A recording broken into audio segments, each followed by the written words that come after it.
evening, racing fans. Welcome to Racing Action from Grand River Raceway for this Wednesday evening. Blue skies overhead. Well, there's some clouds, but mostly blue skies. The camera lies. Trust me, it's blue. Trust me.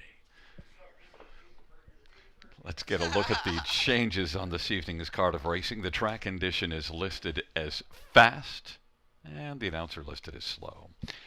No change is race number 1.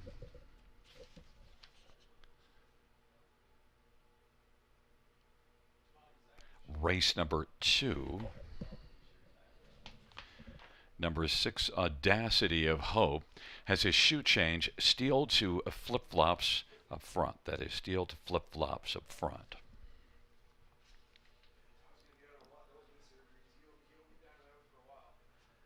In race number 3, there were no changes. No changes, race 3. Race number 4, number 3, Brandon Louie, bridle change, blind to open bridle, that's blind to open. And number 7, Dirty Little Piglet, scratched, race 4, scratch 7, Dirty Little Piglet.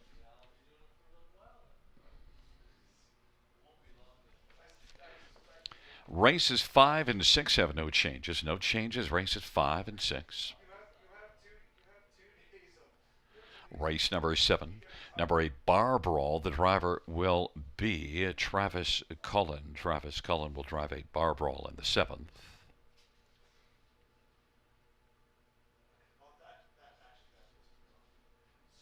Race number 8, number 3, Completed Promise is scratched. Race 8, scratch 3, Completed Promise.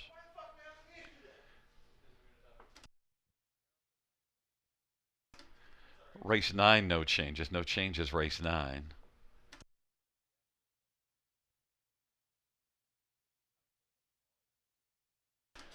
Race number 10, number 3, Delightful Magic, bridle change, side rolls to can't see back. That is race 10, 3, Delightful Magic, bridle change, side rolls to can't see back. Once again, reviewing races 1 and 2. Race number 1, there were no changes.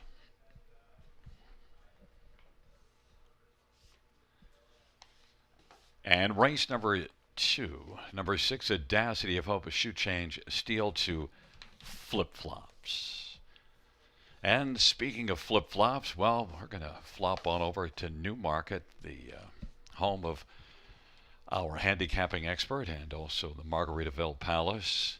How you doing there, buddy? I know you love flip-flops. I do love me some flip-flops or slides, I think now, as all the cool kids call them. But no, I do love wearing mine, especially down in Florida, which we were down there recently. But you know what? It's a wonderful Wednesday. I've been looking forward to this card. I think it's a nicely balanced card. We've got 10 dashes on the evening here at Grand River Raceway in Elora, Ontario. And like Gary said, you know, right now, beautiful night track conditions are looking good for the evening as well. And there's a couple of younger trotters that I'm excited to see in races 2 and 3. And again, like I said, I think there's some wagering sequences tonight that we can try to take advantage of. But for me, when we see that early pick 5 wager, we'll see. I'm going to try to run the gauntlet again with a trio of singles, but we'll get to that a little later on at about 8 minutes to post when we break down the early pick 5, which has a guaranteed pool of $2,500 and a low take of 15%. Looking forward to a wonderful night of racing action here at the River.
8 minutes until the horse will be moving out onto the track for the opening dash on this wonderful Wednesday at Grand River Raceway. You know what time that is then? It is time to break down the early pick five, guaranteed pool $2,500, low take 15%.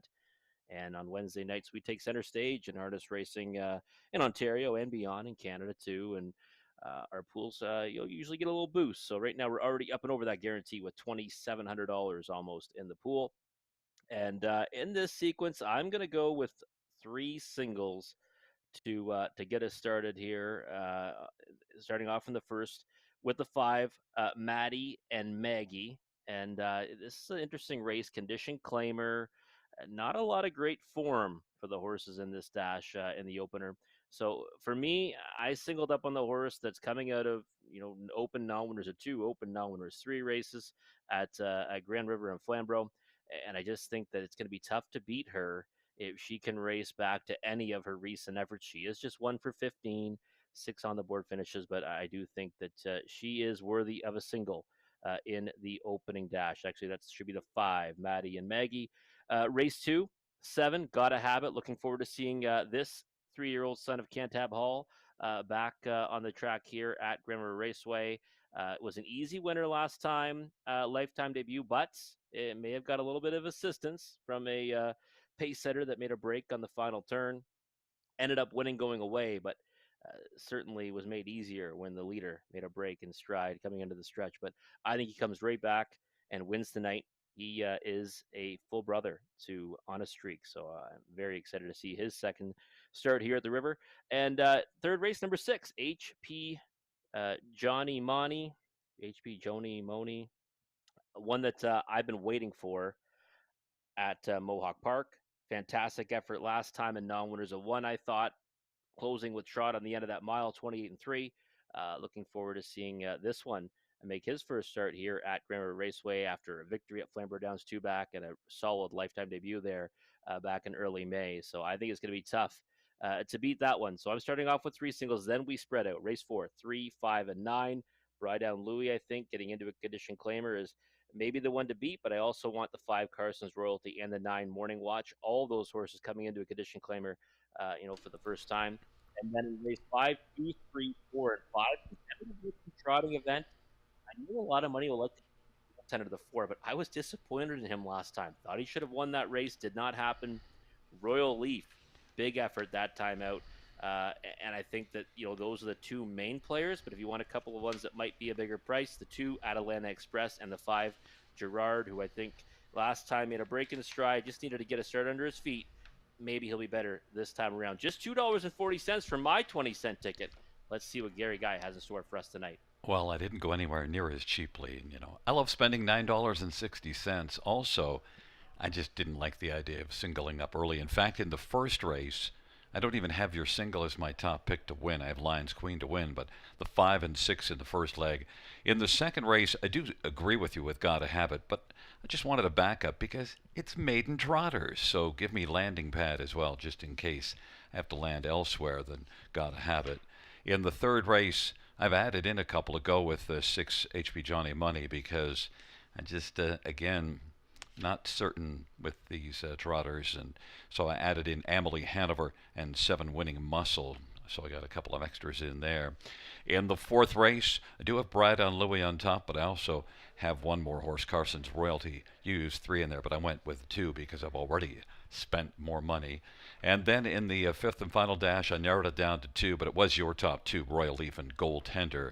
So I spent a little more money, and I didn't like the idea of singling up early. In fact, in the first race, it's going to be interesting because, well, we have a very decided difference of opinion in that first race. You have Maddie and Maggie alone, and I think Lions Queen is going to win. Well, there you have it. But either way, though, we still have 4 combinations that could land us both in the winner's circle because Gary is using my single, Maddie Megan, the opener. Here's a look at Conley. Ecclestone's pick 5 ticket, early pick 5 ticket tonight. He's going to, kind of go with a similar assortment throughout, but his single up is going to be in race number 2. And he's going against the 7, Gotta Have It. He's going to single the 5. Landing Pad, who was a nice winner, 2 back at Kawartha Downs last time. Not so much luck from post 8 at George and Downsview. You've got 3 minutes to map out your winning wagers for this early pick five sequence. Again, guaranteed pool $2,500, low take 15%. We'll come back after the post break, take a closer look at the opening dash.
The field for race number 1 is on parade 1, Saga. It's Jay Harris for Claire Bradshaw and Brian Jameson. Number 2 is Brookdale Gray, Scott Culver, Steve Watson at All Star Farms. And number 3 is Cocktail Carol Talmore for Louis F. Timiatis and Gerald Michel. And 4 is Tea Time Pat Cullen, Kelly for Joe Pereira and James Barry. 5 is Maddie and Maggie, Jason Ryan for Mike Whiteniowski and Tara Isman and Garrett Isman. And number 6, Lions, Queen Austin Surrey for Rachel Andrew. Field of 6, race number 1. Let's get right to this first dash. And there is a look at the blue skies. I said, trust me. Robert, you trust me, don't you? I do. I absolutely do. I knew the skies were blue when you said that, so. The skies are blue on my world, even when it's cloudy. Yeah, absolutely. Which is great. Which is what I love about you, Gary. Yeah, So. among the many things. Listen, let's get right to Maddie and Maggie. And you know what I don't love about you? That you got this horse on top, because I feel badly for you that you might be out of the pick 5. And singled here. But you know what? Listen, I'm okay with this because it's an angle you're going to see me go to many times, and that's a horse that's coming out of open condition races and now to a condition claimer. And Maddie and Maggie has been racing in numbers of 2. Last start numbers 2 here. Wifey said so. Compass Rose de V some others in there, and Nelrus in 3 before that at Flamborough Downs, and a couple decent efforts. She was even a winner, right? Nelrus a 3 at Flamborough back in March, and looks smart on the track right now. Softer spot. She's got tactical speed. I think she's going to use it tonight, and I think she emerges with a victory. Number 6, Lions Queen, my top pick in here. And look, I actually don't feel all that strongly about it because, this is not actually an easy race to feel extremely strongly about any of them. But you did go to Lions Queen, my top pick, as your second choice. I did, yeah, and I like what I kind of saw that last one, right? Closing, to be third. Last quarter was 29-4, but the third quarter was impressive, right? 28 seconds flat. Hasn't shown speed in their last couple of starts for trainer Rachel Andrew, but you go further down, you do see a little bit of early foot. And, I look back at those races again.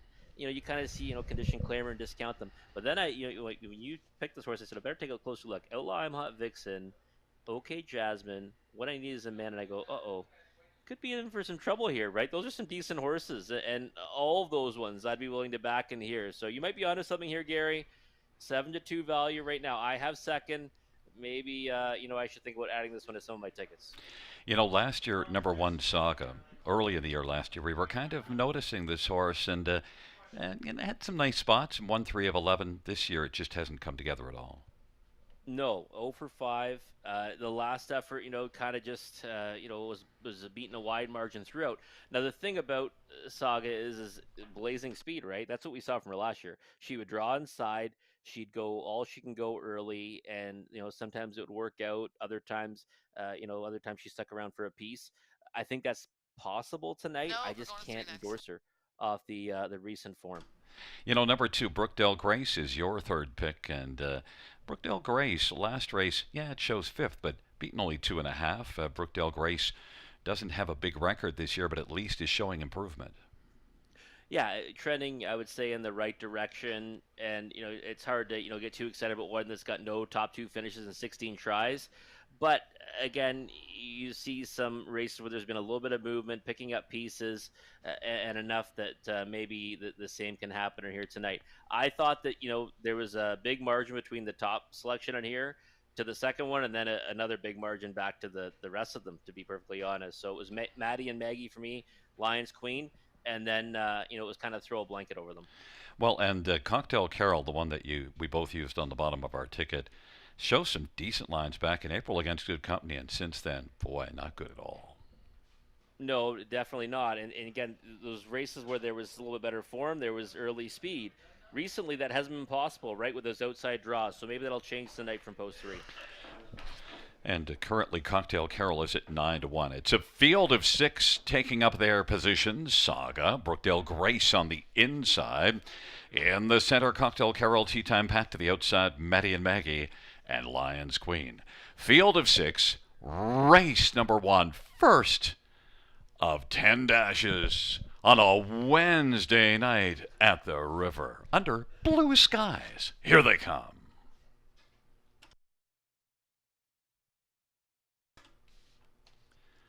Field for the first race, gathering speed, approaching the start. And they're off. Brookdale Grace will get out well. Meddy and Maggie. Lions Queen bursts from the outside. Lions Queen, Brookdale Grace as they drive on around the turn. Lions Queen is trying to clear to the front and takes over. Brookdale Grace is racing second.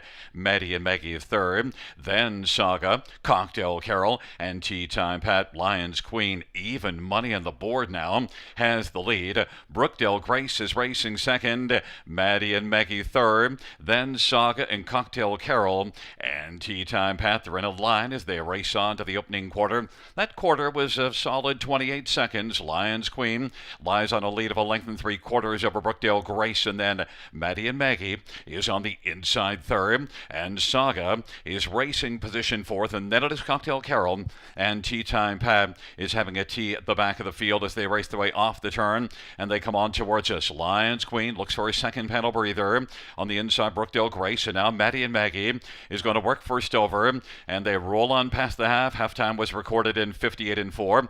Saga is second over fourth. Then Cocktail Carol and Tea Time Pat It is Lions Queen who's got the lead. Maddie and Maggie, though, is coming to call now and is moved up and is a length back and is chipping away. Now the lead is down to just a half a length. Lions Queen, Maddie and Maggie on the outside as they race the backstretch, and then Brookdale Grace is racing third. From the backfield, Tea Time Pat now is sent out wide. Saga sent the track to the inside. Cocktail Carol. It is Lions Queen and Maddie and Maggie. 3/4, 1:28 and 2. Lions Queen holds the lead at about a half a length. Then second is Maddie and Maggie, and Tea Time Patches keeps closing ground. Brookdale Grace is on the inside. Lions Queen and Maddie and Maggie have been going at it for a while. Now Maddie and Maggie is starting to get a bit of the upper hand. Maddie and Maggie, Lions Queen, that was game on the inside. Lions Queen and Maddie and Maggie as they come to the finish. Lions Queen, Maddie and Maggie. Lions Queen wins it. Maddie and Maggie was second. Brookdale Grace third, and Tea Time Pat fourth. 157 and 4. Lions Queen. Well, I'd be lying if I told you that didn't please me. Well, and it should, but I mean, you talked a lot of people into this horse. You even talked me into her as well. Lions Queen getting it done, and I think she plunged down to even money. I'm pretty sure that we had a couple of even money shots to start it off here, and actually Lions Queen ended up being the favorite by not too much, but ended up being the slight favorite to Maddie and Maggie. And Gary, I'll tell you what, even when it got close there at times, I never thought Lions Queen was losing that race. I honestly never thought Maddie and Maggie would go by, even when Austin Story went to the whip a little sooner than Jason Ryan did. She looked good in the lead, and the competition was softer than what she'd been facing, and she was able to fend this one off. And even when it got tight there, I kind of knew you were a winner. I got to tell you this much. I'm worried for people that I have that much influence over. Well, listen, I mean, the money came pouring in late, right? I mean, Lions Queen was sitting around, what, like 7-2, 3-1 through most of the betting, and then it all came in late for her. But again, when you looked at who she's been racing against, I thought she was a clear-cut second. That became a little bit tighter for me the more and more I looked at it. When she made the lead, I said, uh-oh, this is probably race over, because Maddie and Maggie, I thought, might have the upper hand in the early going. When that didn't happen, first over is going to be a tough ask for that one. Of course, the one thing you mentioned, she didn't flash gate speed at Georgian Downs. Flashed it here. Yeah, definitely did, and showed that was in her repertoire. I think but he did had not seen the it yet. signal's gone from the TV in here. Oops, I'm sorry. I guess we just had a slight momentary technical difficulty, but Lions Queen back in front of us. 5-year-old Lions Somewhere Bay Mare, owned and trained by Rachel Andrew. Austin Sorry, the winning driver. First win for Lions Queen, 157 and 4.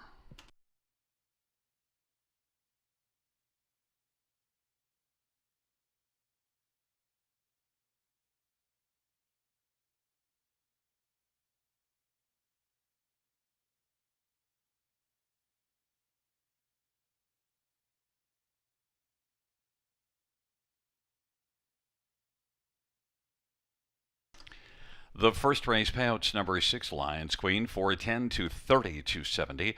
5 Maddie and Maggie 260 272. Brookdale Grace $3.40, $2 exact rate 70. Dollar try $8.75 super 32.40.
the first race order finish from the top 6-3-5-4-2-1. That's 6-3-5-4-2-1.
Well, I'm out of the early pick five. Nice victory there by Lions Queen. Nice pick by Gary Guy. Took all the late money, but still probably a bust out in that early pick five sequence. But if you're out like me, or even if you're still alive, you might as well jump in on the early pick four.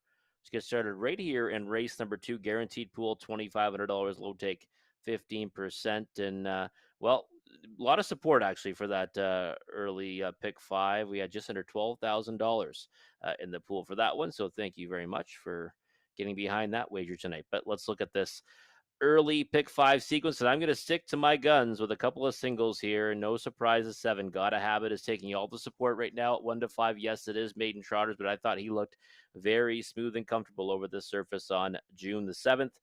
Maybe he inherited the victory, but he gets another crack at non-winners of 1, and I think he's going to be tough to beat in here. So he's singled up for me, even from post 7, 1-5 right now. Race 3, going to single up in the 6. HP Johnny Money, horse that I've been waiting for on the watch list in his last June 6th at Mohawk Park. Thought he finished up nicely, 28-3. Was a strong winner before that at Flamborough Downs. He has shown some breaks in the past. Maybe that's behind him now, and looks like he's been smooth over the half-mile surface. So we'll single up on him as well. Then we're going with a 3, 5, and 9 on race 4. Another condition claimer, Bry Down Louie, Carson's Royalty, and Morning Watch, all first-time in a condition claimer, and I think those are the ones you want to land on. Race 5, the money leg, we're going 4 deep, 2, 3, 4, and 5. I think the 3 Royal Leaf and the 4 Goaltender are the ones to beat, but going to use a couple others in there and try to get maybe a price down. But that takes just $2.40 for a 20-cent wager.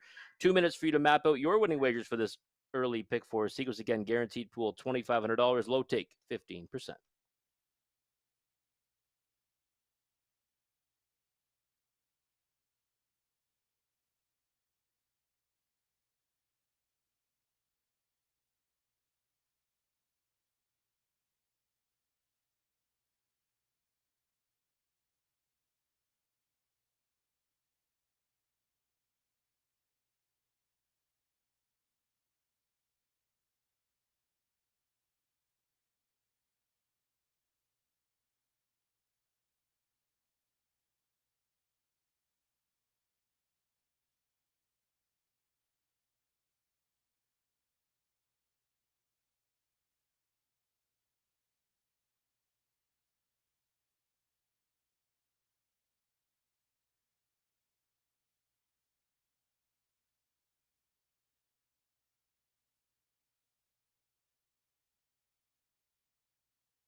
Field for the second.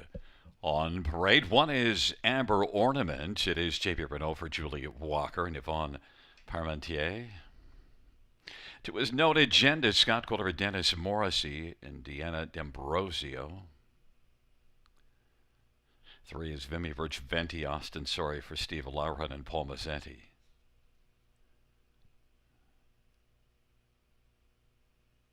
4 is not there, but 5 is Landing Pad Mario by Erja for Marie-Eve Robitaille.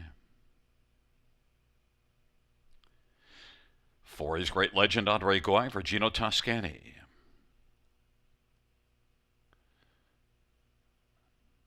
6 is Audacity of Hope Brown for Chad Hill and Kimberly Jensen.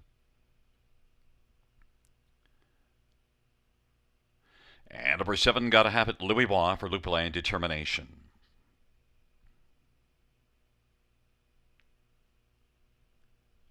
Number 8 is Oh My Josh, Preston Shaw for Joe Shaw and Patricia Gibb. And 9 is Am I Radical, Ryan Holiday for Dave Holiday and Caroline Holiday and Dennis Haniff. Field of 9, race number 2. Maiden Trotter is going to post shortly. Let's get a look at this field, and right away we're going to take a look at Gotta Have It, and certainly Luc Blais has a habit of winning, and so does Louis Waugh. Gotta Have It, post 7, but still the one to take. I think so, yeah. I was very impressed last time. Right now, the pre-race appearance is very similar as last time as well. He kind of looked better and better the closer we got to post time. And that effort last time, I mean, a lot of people said that he wasn't going to catch the pace setter, Eustachio, who ended up making a break in stride. I wasn't so sure. I thought he was kind of coming back to that one again in the final turn, and he certainly finished up pretty strong. And the 30 and 3 might not look flashy into the mile, but he looked stronger, the closer he got to the wire, and he trotted right through the finish line. And I said, okay, well, I hope they bring him back one more time so we get to see him again. He's a full brother to Honest Streak, Breeders' Crown winner at the age of 2. Also winner of the Wellwood at the age of 2, and I'm excited to see what he does again here tonight. I mean, outside starting spot, but as we know, Gary, in these younger trotter races, sometimes the post 7 doesn't end up being post 7 because sometimes you have misbehaviors, ones that are gapped from the gate. So I think that, again, clear one to beat. Number 5, Landing Pad. We both used this one for second. He's had some nice moments, but he hasn't really put it all together, but he certainly has flashed. He has, yeah, a nice second. Flamborough Downs, May 7th. Made a break in stride after that. Then went on to a dominating victory at Kawartha Downs. Obviously that's a faster 5/8, so also 58 and 1 there. Last time though, post 8 kind of limbed out early, got to the lead, and then just kind of stopped. Right, back half was slow. Last quarter was 32 and 4. I don't know what to make of it. So I couldn't put him ahead of Gotta Have It. That wasn't happening for me, and I'm thinking that the tactical speed, obviously, is something he's going to use to his advantage. He does have a better post this time. Maybe he can play catch me if he can, but I think Gotta Have It will run him down either way. Now, Vimy Venti, there's just one problem that jumps off the page. Those X's.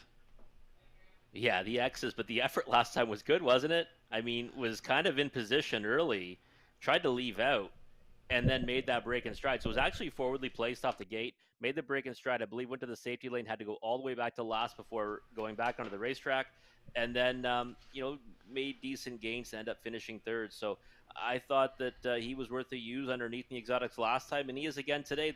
The problem is we need to see something different from him, right? He's got to stay flat. He's never done it before in a race, but at least last time there was some encouraging signs towards the tail end of that mile. And then number 9, Am I Radical? Well, it's not radical to use one sent up by Dave Holiday, and especially when you see that 28 and 2 final quarter in that May 26th qualifier. Nice to have 2 qualifiers under his belt as well. Yep, I do like that. I like seeing the second qualifier, so the little bit tighter and more of a chance that we're going to be put into play tonight. The problem for me is, I guess, what is radical for me is first time starter trailing post, right? That's why I could only get to 4th. I thought that the qualifier, at Mohawk Park was a decent one after he got back down on stride. Like you said, the last quarter was a good one. 10 lengths back, Got a Habit, who was a pretty easy winner on the top of that mile. So I think that's smaller share tonight, but one to tab closely for next time. And then also, let's just take a quick look at one more. Number 2, Known Agenda. 9-1 is getting a bit of action. Just curious about why this one is getting less than double digits. Probably second start, right? And last time got away eighth off the gate, a long way out of it, made up ground. I mean, I thought that the post might be something that would, give this horse a bit of a chance. I didn't see the horse taking this kind of action, but 10-1 still. I mean, one you can use in the exotics, but that would be the best for me, probably third or fourth. Well, the fans have clearly gone to number 7, Gotta Habit. They have this one at 3-5, and the clear second choice landing pad is 3-1 on the board, taking up their positions. It is Amber Ornament, Known Agenda, Vimy Bridge Venti. In the center, Great Legend and landing pad to the outside, Audacity of Hope, Gotta Happen, and Oh My Josh. And the second tier, Am I Radical? It's a field of 9 for the second race. And leaving out quickly, there is Landing Pad, who's already going to land the early lead, but Gotta Have It working on the outside as they work on around the turn and has gone off stride. It is Landing Pad who's got the lead. Landing Pad, Great Legend, Amber Ornament, and now a break from Am I Radical. And Audacity of Hope is racing fourth. Known Agenda fifth, and then Vimy Bridge Venti. Landing Pad at 2-1, and Mario by Erojan leading past the opening quarter. Great Legend is second, then Amber Ornament. Audacity of Hope is racing for 30 seconds the opening quarter. Landing Pad as they work on around the turn. Great Legend and Andre Goy is right there enjoying the view in the pocket. Amber Ornament is third, and Audacity of Hope is racing position fourth. Then on the inside, Known Agenda, and to the outside, Vimy Bridge Venti, and Vimy Bridge Venti has gone off stride. Landing Pad off a 30-second opening quarter, and the halftime was 101, so gets a 31-second second panel, and the field works their way on into the backstretch, and it is Landing Pad who's moving well as they race their way on into the backstretch. Great Legend at 45-1 is second. Amber Ornament is third. Audacity of Hope is fourth, then Known Agenda, and then further back, Am I Radical and Gotta Have It, but it is still Landing Pad, but Great Legend hasn't gone away and is 2 lengths back. Amber Ornament is racing third, and then Known Agenda now is dueling to take fourth from Audacity of Hope. It is Landing Pad by 2 1/4, 3/4 in 1:31, a 30-second third split, and it is still to be decided because Great Legend is closing a bit of ground. Landing Pad as they turn for home.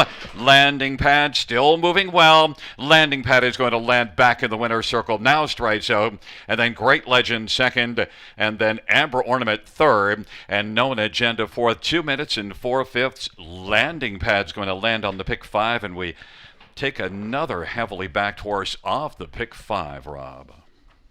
Yeah, I got 2 singles for me. I'm over 2 tonight. You're alive, right? You're through the first 2 legs. Landing Pad, and the only reason why it got close there on the turn for home was Landing Pad starting to put in some pretty funky steps. I mean, a good job by Mario by Arjan to keep that one on his business, because if he makes a break there, then the win would have gone to the 4 Great Legend. But nope, Landing Pad keeps on going. And a nice winner, much like what we saw 2 back at Kawartha Downs. And Gotta Have It, right off the gate. He put a couple of steps in, a little skip here and there, and I said, oh, this first turn might be pretty testy, and he just jumped it off. So not as smooth as he was last time. And interesting to see if they bring him back here or they go back to the bigger service at Mohawk Park. Well, and I mentioned the single reason why I took a backup horse in this second race is because it's maiden trotters, and so I wanted to have one to back up. Gotta Have It, and that one was Landing Pad. I thought he was second best. You did too, as well, but you thought that would not be enough to win. No, I didn't. I mean, I thought he'd likely be the pace setter as long as he minded his manners, and at that point in time, he'd have to hold off Gotta Have It. But that didn't happen because Gotta Have It dug himself a deep hole. And it's interesting, look at these types of races, like you just said, right? Maiden trotters. If you do like one of the shorter price ones, you're better off looking for bombs underneath, right? In case the other makes a mistake. That's what happened here. It just happened in the wrong direction for me. And if you did play landing pad over some nice numbers there, it's going to be some hefty payouts in both the try and the super. And the thing with Great Legend, actually, that won the debut mile May 15th was an excellent start. Now the time wasn't great, but then made a breakneck start. Yeah, you know what, the post too, right? Trailing post at London and feed a lifetime debut, right? Trailing post to finish second, only beating her neck. Came back with a 7-hole Sarnia. Did make that miscue. This time stays flat. Nice second at a big price. Well, back in front of us, landing in the winner's circle and onto the pick 5 ticket. Landing Pad, a 3-year-old tactical landing bay gelding, owned by Mario Baeta Shaw, trained by Cameron Johnstone and Richard Value. Marie-Eve Robitaille is the trainer. Mario Baeta Shaw is the winning driver. It's the second win this year in lifetime for Landing Pad, 2 minutes 4/5.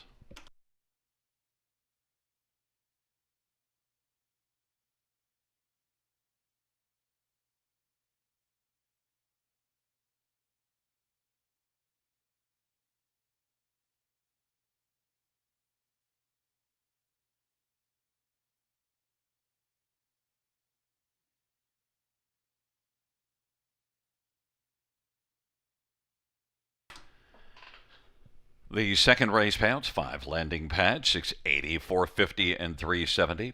4 Great Legend, 25.30 and 15.41. Amber Ornament, 16.40. $2 exactor, 198.20. Dollar try, 453.45. 20-cent super, 1953.33, and the double of 6 and 5, 13.30.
The second race order finish from the top, 348217596. That's 348217596 on the bottom.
Field for the third on parade. One is Emily Hannavardeg Henriksen for Gerald Haggerty. Number 2 is City Lady Chris Matthews for Nelson White and Vicky White. Number 3, Fastnet Rock, Colin Kelly for Matt Dupuis and Lance Wells, and Lyndon Wells and Jeffrey Rock. And 4 is Wiffle Hanover Dustin Jones for Andrea Lee Racing Stables. 5 is All-Star Megastar Scott Ray for Kyle Rule. Number 6, HB Johnny Money, Brent Done for Benoit Bergeron, Claudemel and Santovina and Nunciovina. And number 7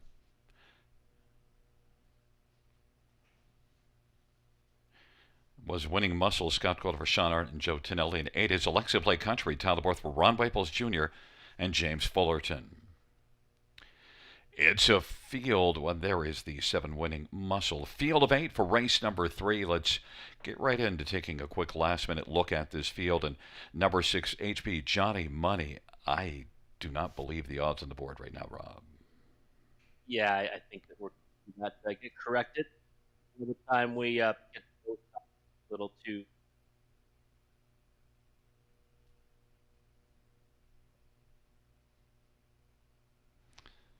Sounds like we had a little technical difficulty, but there's a look at number 6, HP Johnny Money, and one that did win at Flamborough Downs, going all the way on top. 2 races ago, and a decent back half at Mohawk last time out. Came home in 28-3 final quarter. HP Johnny Money would love to get 6-1 down on that one, but I don't see it holding. Probably getting closer to maybe 2-1 or 5-2, but we'll see how the odds go. There is one Amelie Hanover, one that comes in off of 3 really good races. Has gate speed. Amelie Hanover went to the front in 28-1 last time out at Flamborough. Maybe post 1 will allow him to get an easier front, and certainly is coming in with fine form, but didn't finish the mile as strongly as you would have liked. 31-4 last time out, but post 1 could really help with that. Amelie Hanover, I thought, the main threat to HP Money. Well, fans have gone more than just a main threat. They have this one as the 6-5 favorite. Number 7, Winning Muscle, did flash nicely at Flamborough in an OSS Grassroots May the 21st, second beaten in O's. But since then, an okay 4th, and then a tough outing at Mohawk. But Winning Muscle certainly has flashed a bit. Scott Calder for Sean Arnott, 7-2 on the board. And then one more we could take a look at is number 3, Fastnet Rock. Well, the overall record over 32 starts isn't good. I thought has looked a little bit better of late, and probably is the most logical one to use towards the bottom of the ticket, coming in off of a 3rd and a couple of 4th place finishes. Made a break here last time out and still recovered, was 9th at the 3/4 and came flying late to pick up a 4th. So if Fastnet Rock could stay flat, he may be fast enough to do a little better than 4th even. Fastnet Rock, Colin Kelly for Matt Dupuis. It's a field of 8 for race number 3. Post time coming up very shortly.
Gate is rolling for the 3rd.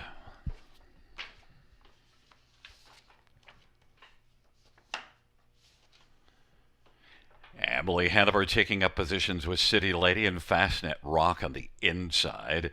In the center, Wiffle Hanover and All-Star Megastar to the outside. HP Johnny Money, Winning Muscle, and Alexa Play Country. It's a field of 8 for race number 3. They're at the top of the stretch. And here they come.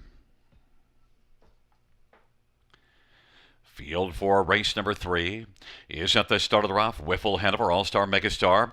Emily Hanover down to the inside as they drive on into the turn.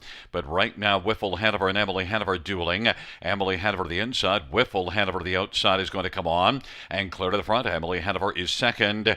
HP Johnny Money broke stride. All-Star Megastar is racing third. Then positioned fourth is Fastnet Rock. And then racing fifth is City Lady. Then Winning Muscle, Alexa Play Country. And HP Johnny Money is back trailing the field. It is Wiffle Hanover who has the lead at 7-1 as they work on around the turn. Emily Hanover racing position second. Then third in line is All-Star Megastar, and Fastnet Rock is fourth, and then it is City Lady, Winning Muscle, Alexa Play Country, and another break for HP Johnny Money. Off at 29-3 opening quarter, they head up to the half. Wiffle Hanover is leading Emily Hanover by a length and 3/4. All-Star Megastar is third. And fourth is Fastnet Rock. 1 minute, 1/5 is the halftime. And on into the backstretch they go. Wiffle Hanover still has the front. Advantage is about 2.5 or 3. Emily Hanover starting to drop back a little bit. And then All-Star Megastar now is going to pop out. And then it is Fastnet Rock, City Lady. And then it is back to Winning Muscle and Alexa Play Country. And right now it is Wiffle Hanover. But there goes Fastnet Rock now closing.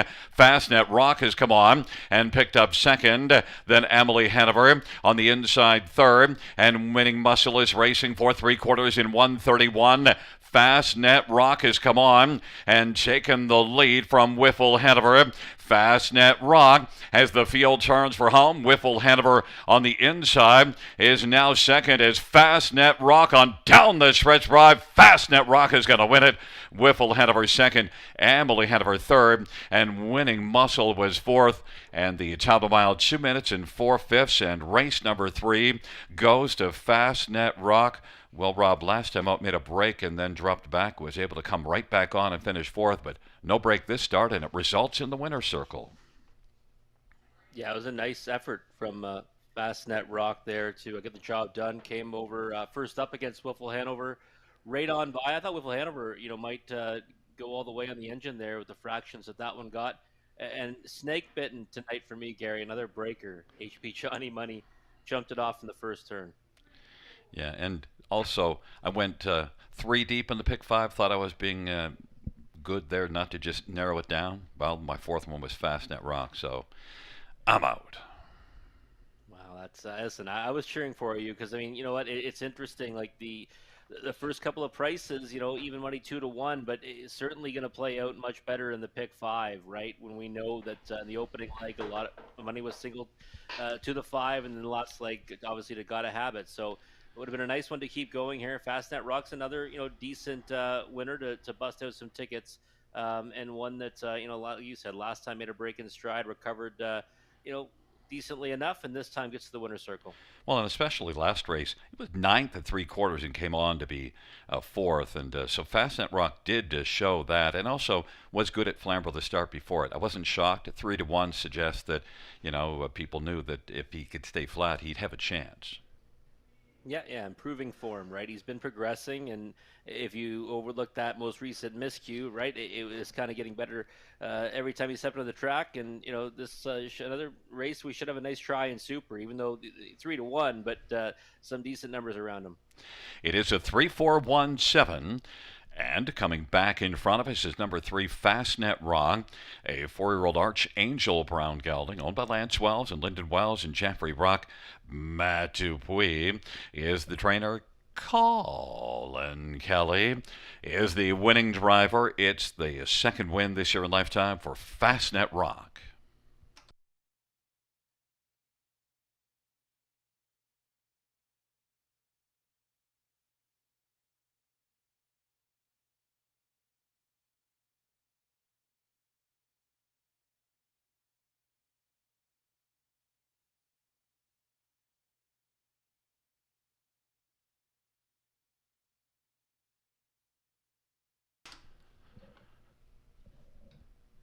The third race payout, 3 Fastnet Rock, 840, 440, 310, 4 Wiffle Hanover, 860 and 530. 1 Emily Hanover, 320. $2 exactors, 66.80. Dollar try, 111.35. Dollar super, 436.85.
The third race, order of finish from the top down, 361 27845. That's 361 27845.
Field for the fourth on parade one. Woodmere Gaelic. Nick Boyd drives and trains and is the owner. To his Rangers, Shadowbo Brown for Chad Hill and Kimberly Jensen. 3 is Brydon Louie, Phil Houdon for James Dean and Brydon Farms. 4, hashtag Watch Me, Daryl Thiessen for Peter Finnegan and Sheila Lewis and Peggy Finnegan. 5 is Carson's Royalty, Preston Shaw for Cameron McQueen and John McQueen. Number 6, Macalco, Talamore for Louis F. Timiadis and Hardy F. Timiadis. 7, Scratch Date, Valentino Belita, Andre Goy drives and trains for Gino Toscani. And 9 is Morning Watch, Talamore for Heather Pickett and Stephen and Marilyn Gillard. Field of 8, race number 4. Let's get a look at some of the main players here. And Rob, first up, we both have Brydon Louie on top, but what interests me is to see what happens to the trip, because there's good gate speed to his inside and the trailer post as well, but we still both like Brydon Louie on top regardless. Yeah, I think he's the one you've got to go to here on top, Gary. And you know what? The thing is, too, is he's got a little bit of tactical speed. Hasn't been able to show it lately. 7-hole, 7-hole, 8-hole, right? This is major post relief as well for Brydon Louie. And this is a horse that broke his maiden at first asking at Mohawk Park in May of 2022.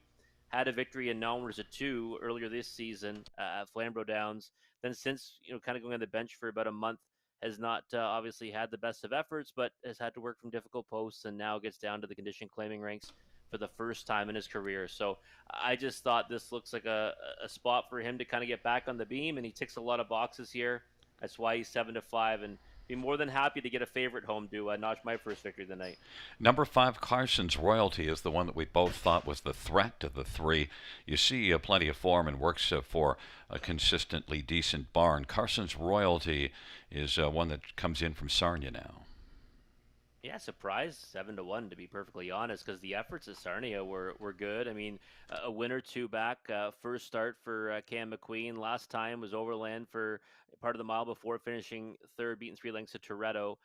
Again, that's an open non-winners company, right? Not the toughest groups by any stretch of the imagination, but this is now a transition to the condition claiming ranks. Horse hit the board in 5 of 11 this season and has been pretty useful. So I think he can certainly get a decent chunk of this, and again, surprised he's not taking a little more support on the odds board. Next up, we'll take a look at 9, Morning Watch, who should be able to get a good trip, gets off the gate well. Woodmere Gaelic did pace at 27-4 opening quarter last time out, and will be in front of Morning Watch.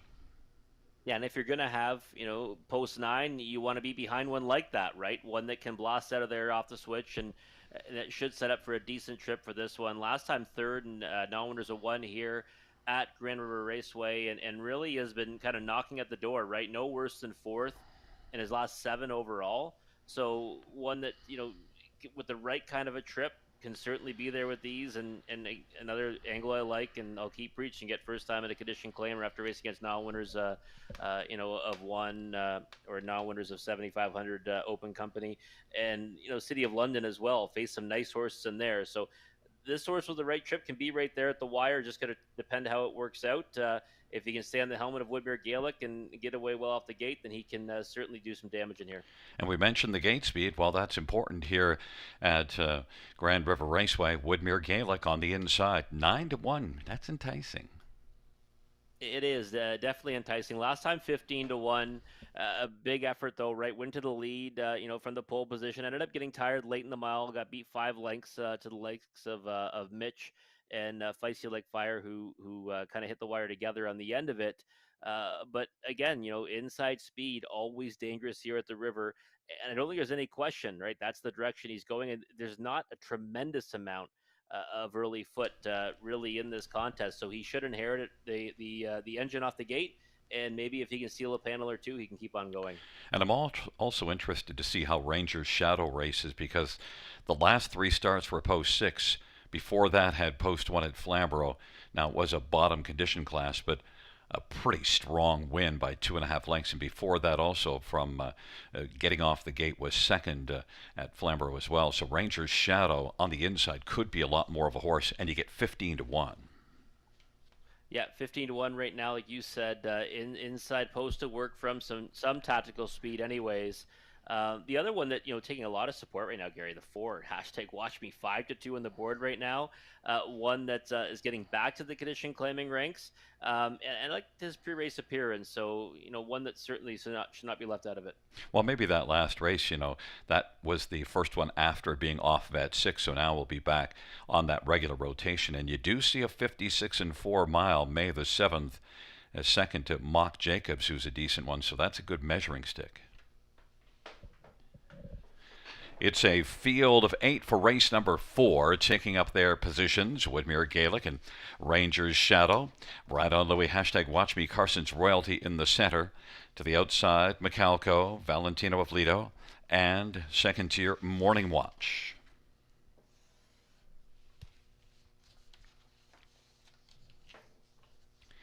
It's a field of 8, race number 4.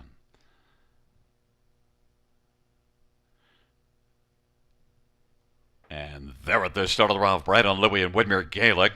Hashtag watch me. Ranger's Shadow made a small bobble but recovered quickly and is racing fourth. Then Carson's Royalty, Morning Watch. Then it is back to Michalco and Valentino of Alita. Woodmere Gaelic with the lead. Hashtag watch me is still driving to the outside. Hashtag watch me wants to come on now and clear to the front. Hashtag watch me is going to take over. Woodmere Gaelic is second. Bride down Louis third.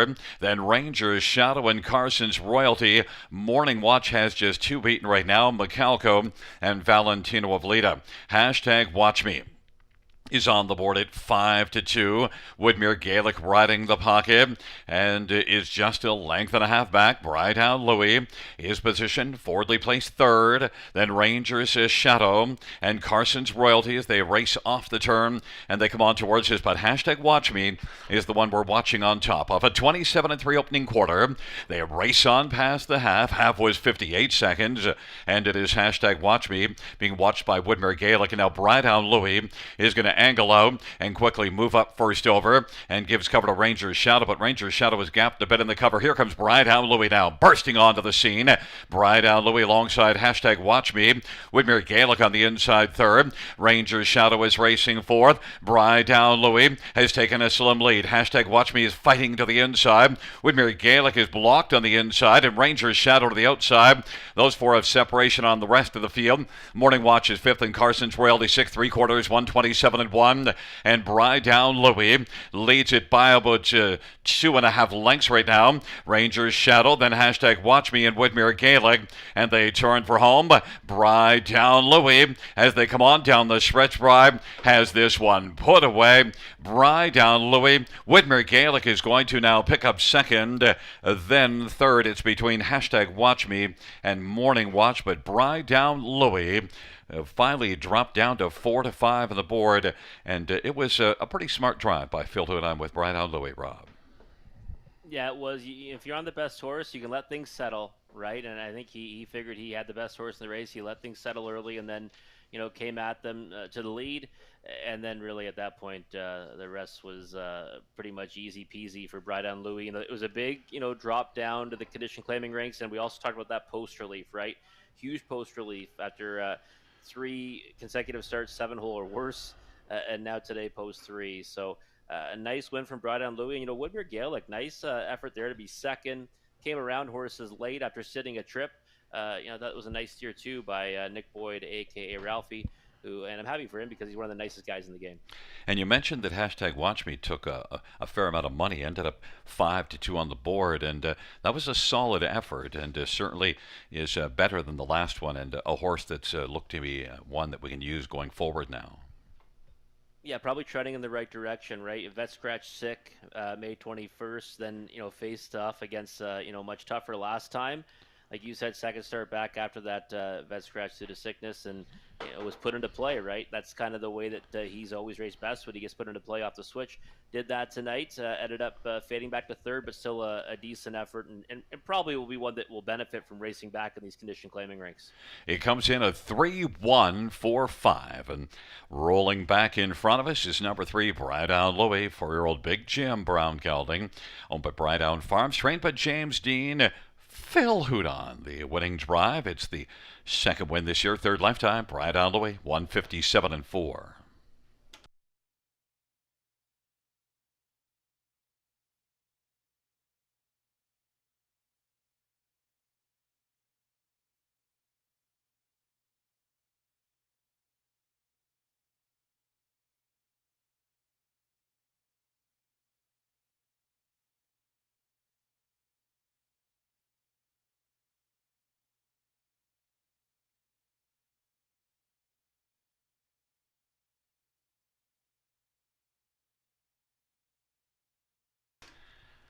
The fourth race payouts 3 Brydown Louie, $3.90 $62.20. 1 Widmer Gaelic, $4 $2.64. Hashtag watch me $2.30. $2 exact, $11.40. Try $11.60. Super, $40.75.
The fourth race over a finish from the top, 251 347 scratch 86. That's 251 347 scratch 86 on the bottom.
Field 4, race number 5 on parade. 1 is SG Goliath King, Brett Madonna for James Hasty and Keith Hasty.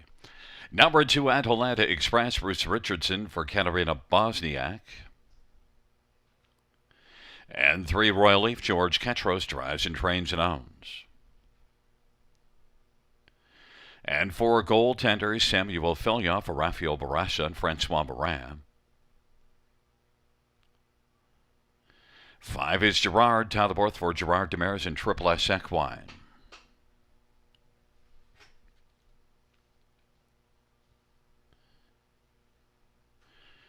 Number 6, Herc Race K, Colin Kelly for Alan Bredner.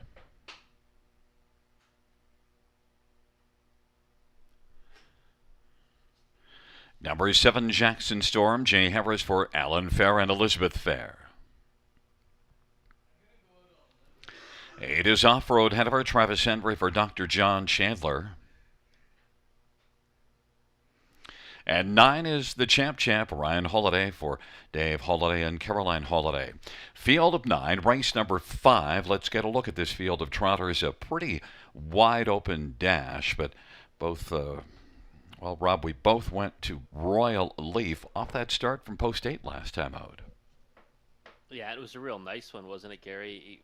Post 8, like you said, left out of there, tried to leave out, ended up getting, parked on the outside, and never saw the pylons, right? Just kept on trucking first over, and I thought might, go on for the victory a time or two before, getting tired in the stretch and finishing fourth, beating 3 lengths at 23-1. I know you thought that this one's had a shot on several occasions, and I think Royal Leaf's a pretty decent trotter, and one now that gets a much better post to work from, and I think pound for pound, this is kind of a softer field as well. So I think that 4-1's a good price on Royal Leaf right now, and one that has more than enough early foot to go forward off the switch, and might even be able to touch down in the lead and keep going all the way.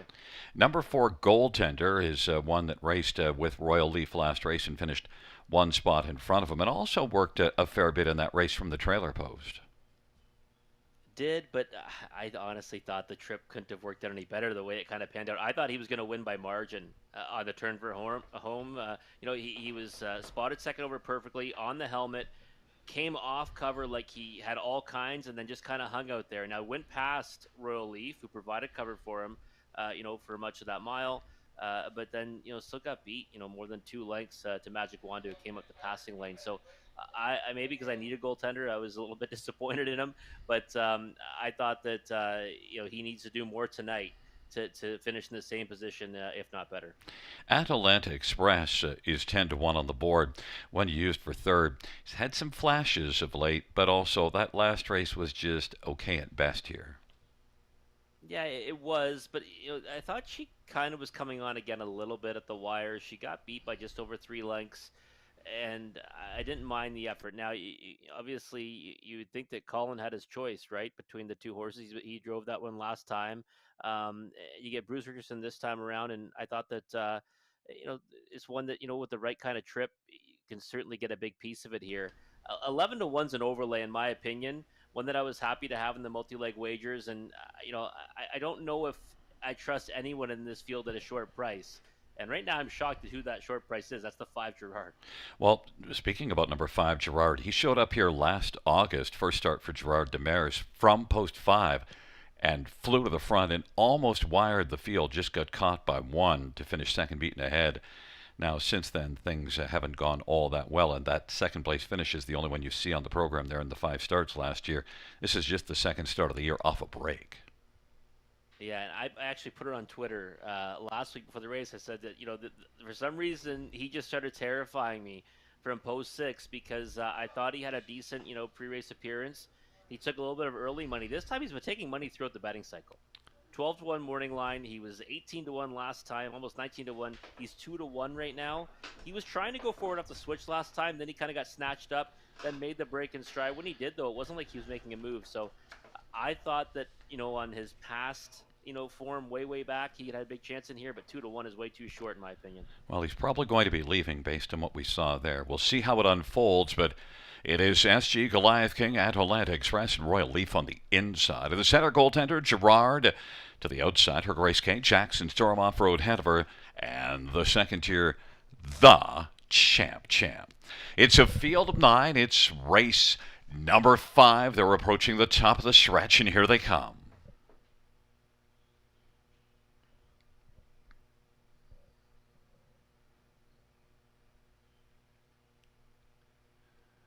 The field for race number 5 is at the start, and they're off. Gerard is going to bolt out strongly. Then Royal Leaf, Her Grace K to the outside. On the inside, SJ Goliath King and Atalanta Express, but it is Gerard to grab the lead. Her Grace K, though, now is coming on the outside, and Her Grace K and Colin Kelly's going to take the lead. Then Gerard's racing second. There goes Goaltender to the outside third, and now second pointed towards the front. Royal Leaf is racing fourth. Then it is SG Goliath King and the champ, and to the outside Jackson Storm. And then underway is Off-Road Hanover, and Atalanta Express is back trailing the field, and Goaltender now has the lead. It's Goaltender fronting the field for Samuel Filya. Her Grace K and Colin Kelly is second. Then Gerard is popped out from third already, and then it is back to Royal Leaf and Jackson Storm on the outside as they race off the turn. They come on towards us. Goaltender leads a length and 3/4. Gerard is going to track down on the outside first over, and Her Grace K is racing third. Then Royal Leaf is still on the inside. Then it is Jackson Storm, SG Goliath King, Off-Road Hanover, the champ, and back trailing is Atalanta Express.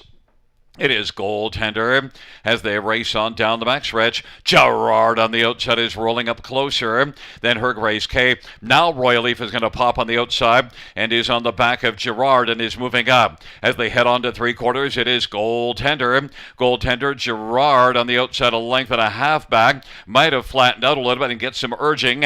And now popping to the outside, there goes Royal Leaf, but has work to do as Goaltender is maybe getting a bit away. It is Goaltender and Royal Leaf now is coming on. Gerard's racing third. SG Goliath King. And then Off-Road Hanover. It is Goaltender. As the field turns around, we'll see if Goaltender has saved his best for last. Goaltender. Royal Leaf skating hard up the inside, but Goaltender is going to win. Royal Leaf to finish a closing second. And then SG Goliath King and Jackson Storm to a 1-1.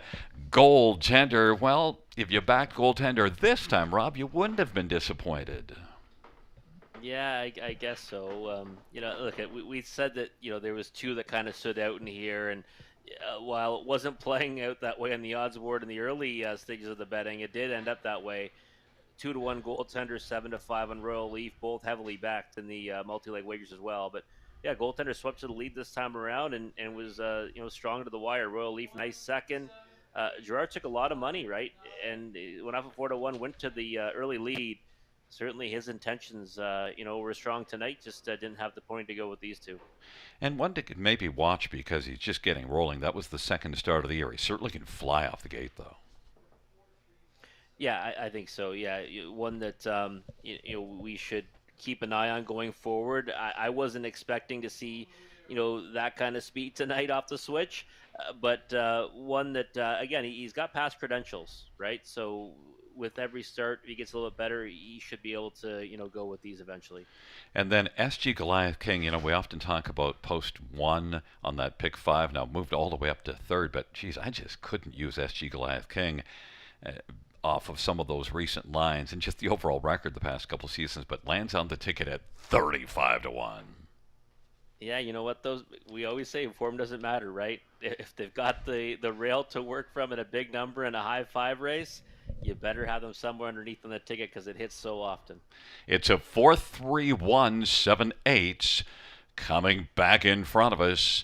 It is number 4 Goaltender, 6-year-old Wheelin' and Dealin' Bay Gelding, owned by Francois Morin. Rafael Barasha is the trainer, and the winning drive to Samuel Fillion. First win this year, 13th lifetime, Goaltender, 2-1-1.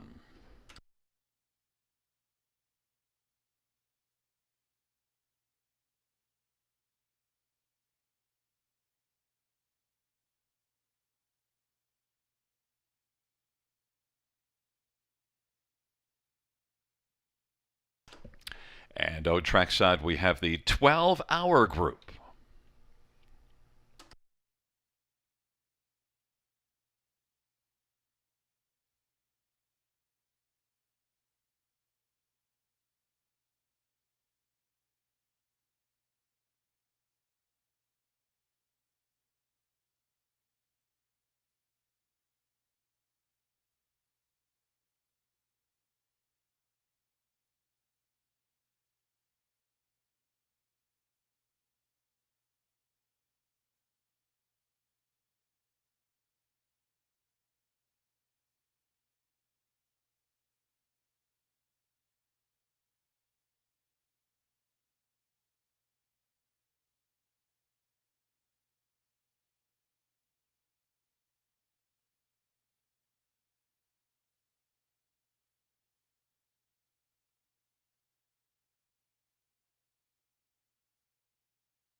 The fifth race, payouts number 4 goaltender, $6.30, $3 280.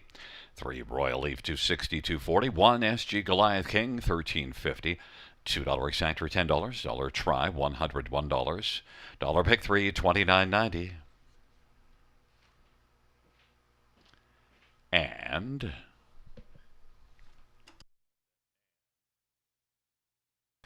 the dollar pick 490, 280. The dollar pick 5, 246.15. And the dollar high 5, 2500, 41.95.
The fifth race, order of finish from the top down, 382-169-457. That's 382-169-457.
Couple of favorites decided race number 5, Goaltender and Royal Leaf. How about that high 5 payout, though?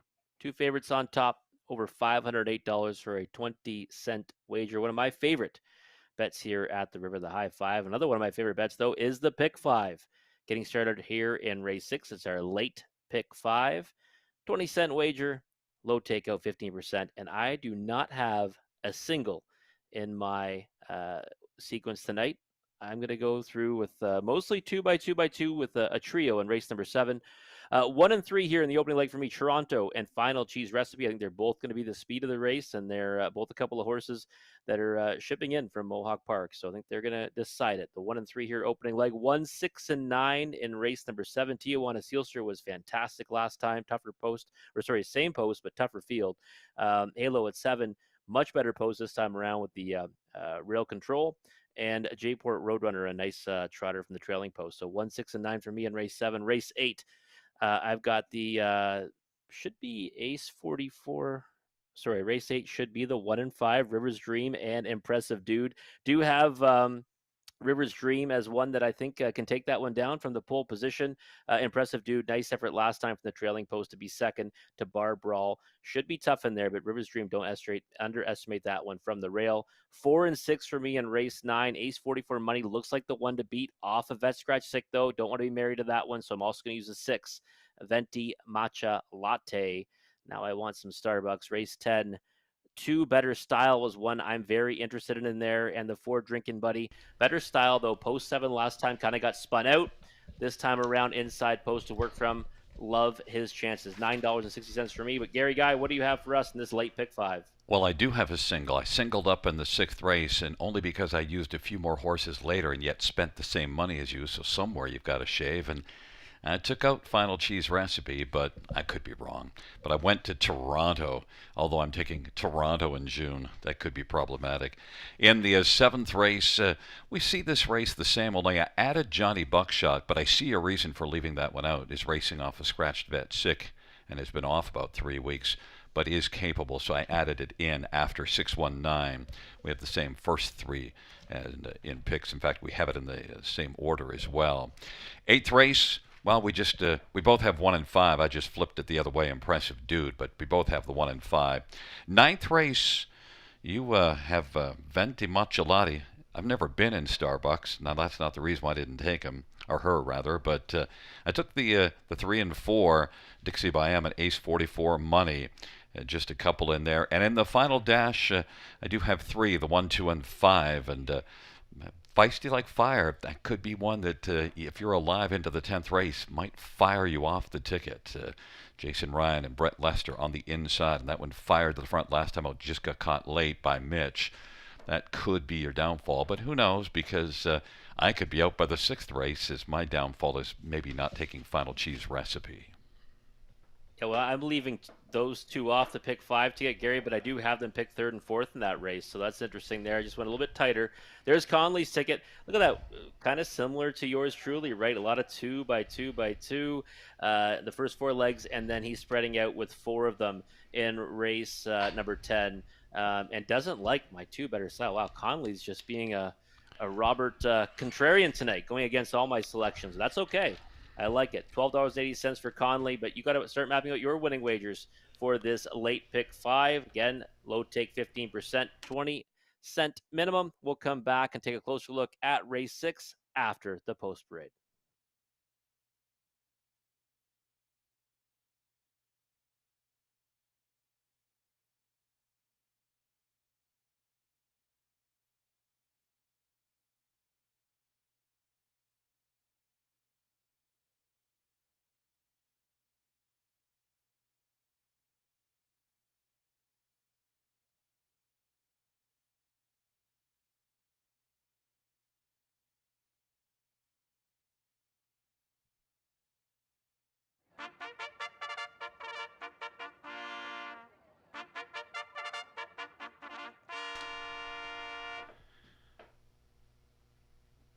Field for the sixth on parade. 1 Toronto. Eddie Hensley for Ashley Hensley. 2 is Sports Nation. Austin Sorry for Dag Hendrickson and Ralph Spoltor. And 3 is Final Cheese Recipe. Travis Henry for Blake McIntosh and Kim and Dan Sargent. 4 is Somewhere in Tuscany. Steve Houdon for Laura Toscani and Gino Toscani. 5 is Giddy Up Max. Colin Keller for Vic Putty and David Shea. Number 6, Ideal Jet. Nick Boyd for Craig Bars and Nurko Sokolovic. And number 7, Last Call Jerome. Jason Ryan for Ruth Moore and James Hasty. 8 is Rockin' Bow. Paul McKenzie for Catherine Flanagan and Winters Racing. And 9 is Maintenance Man. Natasha Day for Cassidy Schneider and Colonel Schneider Jr. Field of 9, race number 6. Let's get a look at this field. And, well, I'm the only one with Toronto on top. We're going to get a look at Final Cheese Recipe. And, Rob, you know, the only cheese I've ever eaten in my life is Cheese Whiz, and some people have the audacity to tell me that's not real cheese. I don't mind Cheese Whiz. Can you hear me? Can you hear okay, Gary? Sure. Okay, perfect. Just making sure. Yeah, I don't mind Cheese Whiz at all. I also like the the nacho cheese they have at the movie theater. I don't know what you call that, but I've always enjoyed that one as well. But yeah, no, I like Final Cheese Recipe here. I think that this has been a kind of a hard luck horse of late. Post 9 last time at Mohawk Park, and got away last off the gate, and there ended up just being able to close up ground, not a position. Before that, though, some tough trips at Flamborough Downs and never really had a chance. And the name of this horse's game is early speed. I mean, that's when he's at his best, when he gets away first off the gate, or when he says a two-hole trip. I think a two-hole trip is a very strong possibility in this spot because, you're going to have Toronto pushing out from the rail. And I think if he can just get into that pocket, he can come up the passing lane late or maybe come around that one in the late stages. So 2-1 versus 4-5. I'll take the bigger price there. I also think that, pound for pound, at their best, I might lean in the direction of Final Cheese Recipe. Well, I did lean to Toronto alone, and I'm surprised that this one opened with a lot of money early. Yeah, 2-5 right off the hop, and really hasn't floated up much higher than that. Right now, 4-5. So they are getting tighter in odds, but I think that you've got to respect the horse's chances. I mean, you see lines there in non-winners of 8,000 last 5 at Mohawk Park. Was a winner in the bottom condition, and actually when he did win on that occasion, he got the better of Final Cheese Recipe, but that one did go kind of a tougher trip on that night. Again, should be go to the front in here from the pole position and do all the work and get paid for Toronto. But like I said, I think that there might be an opportunistic Final Cheese Recipe either sitting behind him or trying to steal fractions in front of him. Number 4, Somewhere in Tuscany, was 23-1 last race here and raced really well to finish third. Battled hard. huge effort, gave the cover to Mercenary, right? We were fond of Mercenary on that occasion, who was second over behind this horse and ended up, rolling 3 wide to a pretty easy victory on the end of it.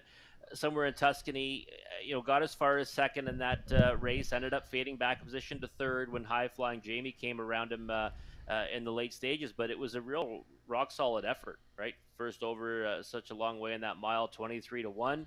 I would have probably been more than happy to take him if you just blindly told me he was back in this class, but he's looked a couple of tough ones, right, with Final Cheese Recipe in Toronto. So I think that likely racing for third in here, and one you have to have in the bottom end of your try and super. And then Ideal Jet, well, classy veteran, but starting to get a little long in the tooth. Yeah, and last time was a little bit disappointing. He was sitting fourth, and I thought that he was just going to finish in that spot. He gave it up late. Got nosed out for that position late in the mile. Did start from the trailing post on that occasion. This time nose back on gate, but it is a 6-hole. I was torn between him and my horse Rock and Bow. Right, I loved Rock and Bow last time in a tougher spot. Got a compact field in that occasion, but 30-1, 8-hole tonight, small piece at best for that one. And I did use Maintenance Man on the bottom 2 races ago, beat this class at London, and was fourth against Tougher last time out. So Maintenance Man in behind Toronto on the gates. My one on the bottom of the ticket. But taking up their positions, Toronto Sports Nation, Final Cheese Recipe. In the center, somewhere in Tuscany, getting up Max to the outside Ideal Jet, Les Call Jerome, and Rock and Bow. And the second tier, Maintenance Man. It's a field of 9, race number 6. Here they come.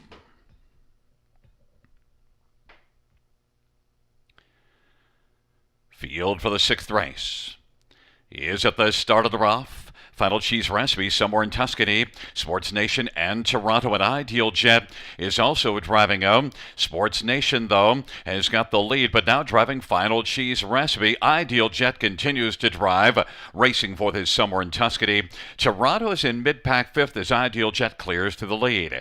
Then it is back to Maintenance Man, Last Call Jerome, Giddy Up Max, and Rock and Bow is trailing the field. Ideal Jet at 21-1 has lead. Final Cheese Recipe is racing position 2nd, then 3rd. Sports Nation as they work around the turn. Somewhere in Tuscany, Toronto mid-pack 5th still. In front of Maintenance Man at Last Call Jerome. Well back, the pair of Giddy Up Max and Rock and Bow. 27-2. Strong opening panel put up by Ideal Jet and Nick Boy. Final Cheese Recipe is racing, filling the pocket. Then Sports Nation, somewhere in Tuscany, advancing first over, and following to the outside is Toronto, and then Maintenance Man moves to the outside. 56-2 halftime, 29 seconds, second panel. Ideal Jet continues on the lead. Ideal Jet, Final Cheese Recipe is there, filling the pocket still, somewhere in Tuscany. Sports Nation and Toronto is racing second over 5th as they roll down the backstretch, and now Final Cheese Recipe is getting closer, and has come on to grab the lead from Ideal Jet. Toronto's going to roll off cover now and get out 3 wide. Final Cheese Recipe. Ideal Jet, Toronto getting a bit of urging on the outside, out 3 wide. Has work to do as Final Cheese Recipe has got the lead. It is Final Cheese Recipe, Ideal Jet, then Toronto, and somewhere in Tuscany.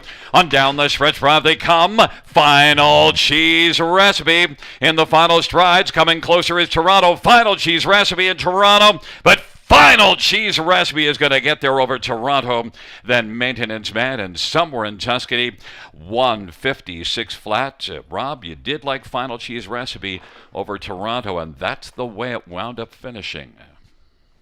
Yeah, the trip did go the way that I was kind of expecting, but I guess really Ideal Jet knows in the gate. You got to think he's going to be going towards the front. 2-hole trip though, right? Final Cheese Recipe. I've seen this horse win on several occasions when he gets that pocket trip. Mohawk Park, couple of big upsets there actually off that journey. Tonight had to pull a little bit, early to get around Ideal Jet. That one gave him a fight though before clearing to the lead, and then he had to fend off Toronto. In the late stages, but nice victory there. 2-1 on the board. Happy with the price, and hopefully a bit of a knockout for us in the opening leg of the pick 5. 9 Maintenance Man from the trailer post finishing 3rd, but the top 2 were who we thought they were. And, also Toronto didn't leave the way that you might have thought he would. Got away 5th, but still was able to get a trip second over. Yeah, it was a decent enough trip, right? I mean, he's kind of a versatile type. We've seen him leave out of there and do good things. We've also seen him race off cover, and that's what he opted for tonight. You know, got made it close late. I mean, certainly made a race of it, and got rate two final cheese recipe. But you know, again, I'm not sure how it would have panned out if you know, if maybe that one was on the engine or not. I still think that final cheese recipe, you know, raced pretty well. You know, was, you know, closely attended a pretty quick pace and still got around the pace setter and held that one off. I love that maintenance man was 45 to 1. I don't understand that because, as I mentioned before the race, beat this class at London just 2 races back, and actually was a pretty credible fourth last time out. Yeah, and you know, if you like Toronto, right, 1 to 5 shot, you're following that one out off the gate. Maintenance man 45 to 1 might help the try payout in the super. Somewhere in Tuscany, you know, a formful one underneath and ended up finishing fourth. It's a 3194. Number 3, Final Cheese Recipe. 4-year-old Better Than Cheddar Bay Gelding. Owned by Kim and Dan Sargent. Blake McIntosh is the trainer. Travis Henry, the winning driver. Third win this year, 10th lifetime. Final Cheese Recipe, 156 flat.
The 6th race. Payouts 3 Final Cheese Recipes, 690, 270, and 210. 1 Toronto, 210, 229. Maintenance man, 1420. $2 exactor, 1080. Dollar try, 60.05. Dollar super, 171.45.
The sixth race, or finish from the top, 251 498 763. That's 251 498 763.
Four minutes till race number 7 here at Grand River Raceway. We had our late pick 5 kicked off by the 3 final cheese recipe. There was $8,860 wagered into that late pick 5. Now it's time for the late pick 4. Get started right here in race number 7. Low take 15%. Minimum wager is 20 cents. And we're going to take a look at the ticket that I've mapped out for you through this sequence. And I'm not going to stray too much from my pick 5 wager. I'm going to start off here with just the 1, 6, and 9. We're going 3 deep in this one. We're using the most here in race number 7 with the 1, 6, and 9. That's the 1 Halo at 7, the 6 Tijuana Sealster, and the 9 J Port Road Runner. Right now, Halo at 7 taking a lot of money. Now that horse did make our watch list last time, closing up nicely to be third after starting from post 7. Now has rail control, but Tijuana Sealster raced remarkably well last time. Got away third off the gate, moved first over, and was an easy winner on the end of it. Won by half a length, but it was pretty easy under the wire. So 9-2 on that one is the value, and J-Port Roadrunner right now sitting at 12-1. Race number 8, 2 deep, the 1 Rivers Dream and the 5 Impressive Dude. Rivers Dream actually kind of dropping down in class off of victory at the Raceway in London. Has missed just over a week of action. Impressive Dude last time rallied nicely to be second in a race that was dominated by Bar Brawl. Race number 9, 2 deep with the 4 and 6. Ace 44 money, the clear one to beat, in my opinion, getting back to the condition claiming ranks.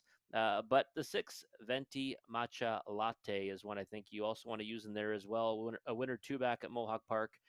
And other than that latest effort against Tougher, had been first or second in each of her last 3. Race number 10, 2 deep for me. I'm very interested in the 2. Better Style tonight. Love the effort. 2 back at the Raceway. Did miss a little bit of time between starts before a 4th place finish from post 7 last time here at the River.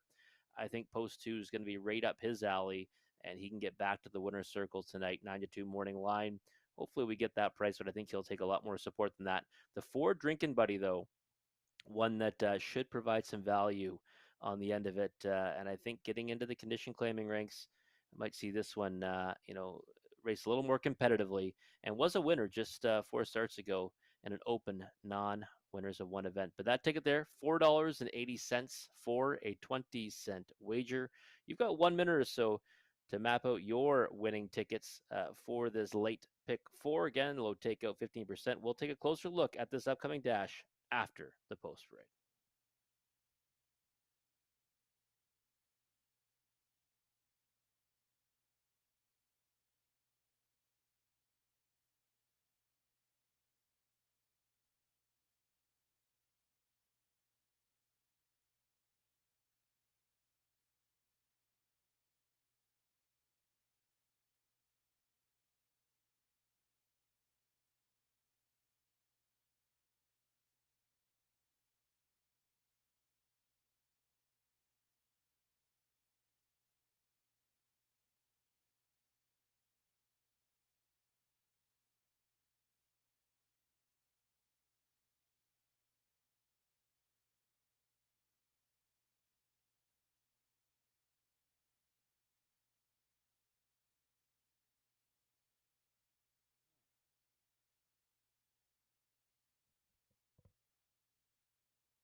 Field for the 7th on parade. 1, Halo at 7. Brett McDonough, Connie Chisholm, and David Chisholm. 2, Muscle Up the Gold, Preston Shaw for Joe Shaw and Patricia Gibb. And 3, Johnny Buckshot, Scott Ray for Katie McNeil and Brad Wilson. 4 is Bulldog, Bruce Richardson for Paul Meegans and Saltwater Stable. Number 5, Downstairs Party, Garrett Rennie for Cassidy Schneider and Colonel Schneider Jr. Number 6, Tijuana Sealster, Colin Kelly for Jacob Roberts and Triple S Equine. Number 7, Give Me Carrots, Phil Houdon for Jennifer Lucier. 8 is Bar Brawl, Travis Sculler for Desiree Jones and Gino Toscani. 9 is Jport Roadrunner, Tyler Borth for Bill Borth and Karen Sparling. Field of 9, race number 7, non-winners at 3 trot. An interesting dash, and of most interest is that the money's held pretty strongly on Halo at 7, and we both have Tijuana Sealster, Rob. Yeah, and I mean, I think right now the odds board's an overreaction, right? We both kind of marveled at how well Halo at 7 raced last time, but Tijuana Sealster raced pretty nice as well. Got away third in that one from the same post that she's got tonight. She moved first over and just kept on marching. I thought it was a very impressive victory for that one, who's now won 4 of her last 5. She's got to be brimming with confidence. The only defeat over that span was from the 7-hole Park the Route. And I think that, there's no reason why she can't just go out there and do it again tonight. So the odds stay the same. I mean, she's clearly the value. I thought she'd be, maybe 2-1, 5-2 in here. Right now she's sitting at 9-2. That's a monster price, Gary. Now, one Halo at 7 certainly did have a big year last year, but so far this year hasn't hit the winner's circle. But now on the inside, fans are thinking it's time. 3-2. Yeah, I think off that last effort, right? Post 7, got away, kind of back off the gate, and then was kind of sweeping up late. Her last quarter was 31 seconds, so I mean, it wasn't like she was blazing home. I mean, she was getting around some tired horses. I thought that it was a real good effort to then build off of. That's what we kept saying. She's one you want to look at next time, especially if she draws inside. Now she's drawn inside, but I also thought she'd be a better number than she is right now. 3-2 to me, like I said, it's an overreaction. In my opinion, she might win. I don't know if she's that priced in the late pick 5, but in any event, I couldn't bet her at that number. I wouldn't be able to get there, and would certainly lean in the direction of Tijuana Sealster or someone else. But that one at 9-2 is definitely where I'd go shopping right now. Well, I think we both expect Halo at 7 to fire out hard from the inside, so Jport Roadrunner should like the trip. Yeah, and he's a nice trotter. I mean, this is a horse that had to race against Bucktober quite a few times at the raceway, stablemate Bucktober at the raceway in London. And, that record, I mean, racing that one, a lot of those runner-up finishes came against that stablemate/rival. And 9 on the board finishes, 11 tries, 2 victories. One of those victories came 2 back, and it was a nice one at odds of 7-2. And I think that, even last time, finishing second to River's Dream, not a bad effort either. So, no reason why he can't get away well off the gates, and he's a versatile type. I've seen him race on the engine. I've seen him race off a helmet. I've seen him even rough it first up. So I think he should certainly be somewhere in the mix and can land on the ticket, maybe even get the victory with the right kind of journey. Number 3, Johnny Buckshot, is one that you might have considered taking if not for scratched vet sick last race. So now has been out of the box 3 weeks. Yeah, missing 3 weeks is a tough ask, right? I mean, especially moving up as well. This is non-winners of 3 or 50,000 life. Was racing in non-winners 25,000 life. Dominant victory last time. Some real good efforts as of late. 7 on the board, finishes 11 tries this season, 4 victories. I think you just kind of have to take this one off and watch it, though, off the vet scratch sick and maybe tap for next time. The barn is certainly rolling, though. 10 wins in 25 starts on the year. For Katie McNeil, you got to hand it there, and Scott Ray driving Johnny Buckshot is maybe the value play at 14-1.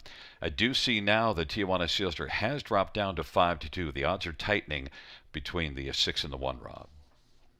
Yeah, they are, and they should. I mean, the discrepancy shouldn't be there, and I mean, it should even get a little bit closer, come post time. I mean, like I said, Tijuana Sealster 2-1, 5-2 is what I was fully expecting. I still don't mind 5-2 or even 2-1. I mean, that would be my threshold, though.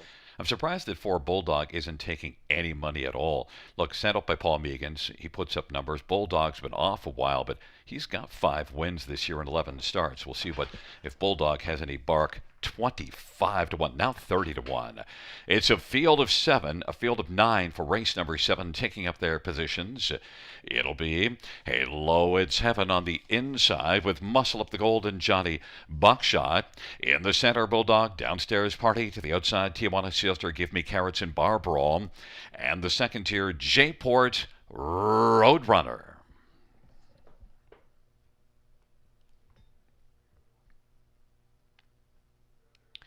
And right now, Bar Brawl has gone off stride, has been bounced out of the bar. They're at the start. Hello, It's Heaven. And Tijuana Seals to the first couple to lead. Then Bulldog and Muscle Up the Gold. Hello, It's Heaven has the lead as they charge on around the turn. Tijuana Sealster is out well and is quickly able to find the pocket. Then it is Muscle Up the Gold and racing position fourth, Bulldog. Over to the pylons now in front of J-Port Roadrunner. Then it is back to Johnny Buckshot and Downstairs Party. But Hello, It's Heaven drop back down to 4-5 on the board. Tijuana Sealster is racing second on past the opening quarter to go. Lively opening panel 27-3 and the field is spread out. Muscle Up the Gold is third. Then Bulldog fourth and J-Port Roadrunner is racing fifth. Johnny Buckshot is positioned sixth and then Downstairs Party and Give Me Carrots as they race their way off the turn and head on towards us and with the lead. Hello, It's Heaven. But Tijuana Sealster is stalking from the pocket and Muscle Up Gold is in that forward trio. Then a gap of 5 to Bulldog as they race on past us. And then fifth right now is J-Port Roadrunner. And sixth is Downstairs Party. And then it's back to Give Me Carrots and Johnny Buckshot is way back. On into the backstretch. Hello, It's Heaven. Tijuana Sealster is keeping a watch as they race off that half of 57-3 and that 30-second second panel breather. Hello, It's Heaven. Tijuana Sealster racing third. Muscle Up the Gold. Then Bulldog. J-Port Roadrunner. Hello, It's Heaven. Tijuana Sealster is inching forward but still has work to do. Hello, It's Heaven is still looking fine on the lead. Tijuana Sealster is racing second and is going to stay for now on the inside. It now is going to angle out. Up 3/4, 127-2. Here comes Tijuana Sealster. Hello, It's Heaven trying to fend off Tijuana Sealster as they come on down the stretch drive. Hello, It's Heaven on the inside. On the outside, Tijuana Sealster now is going to come on by and win. Hello, It's Heaven was second. Then Bulldog and J-Port Roadrunner 157-4. The inquiry sign is up pertaining to that break in stride before the start of number 8, Bar Brawl. Tijuana Sealster at 5-2, taking down the 4-5 Hello, It's Heaven. Yeah, and that's the kind of high side of the price that I thought we might see, and it's a good number, Gary. 5-2. I was actually shocked we didn't see it plummet down there because you said they're tightening up in odds, and I thought we were going to see the click down to maybe 2-1, maybe even get lower to like 8-5 or something because she's been racing so well as of late. What a drive by Colin Kelly. Right, he blasts off the wings of the gate, has his eyes in that 2-hole the whole way, drops him behind Hello, It's Heaven, and then needed every bit of that trip to get past that rival, and did so, in fine fashion again. I mean, she's just got her nose for the wire right now, and I guess we both said it. 5-2 was a big overlay on this horse. I did think when they got to the top of the stretch, it was clear that, to my mind, that Tijuana Sealster was going to get to Hello, It's Heaven. Yeah, I thought that Colin was strategic in what he was doing, right? He kept nose on the helmet, braving her up as long as he could. And you saw that, Brett went to the whip, pretty early into that turn just to kind of keep Hello, It's Heaven moving forward. And the body language certainly looked like Tijuana Sealster was going to get there. And it's nice to get that one down at that number. I'm just not so sure it's going to play out that way in the pick 5 because I honestly thought Tijuana Sealster would be the race favorite. And I did mention that I was surprised that Bulldog was not at least getting some love. I didn't use him in my top 4, but he's got 5 wins and 11 starts in the year, and he races for a good barn. After you mentioned that, we should have a pocket full of these tries and supers here because he's going to definitely add some value to it. And back in front of us is number 6 Tijuana Silter, 4-year-old Muscle Mass Bay mare, owned by Triple S Equine, trained by Jacob Roberts. Colin Kelly is the winning driver. It's the 6th win this year and the 5th win in 6 starts for Tijuana Silter, 8th lifetime.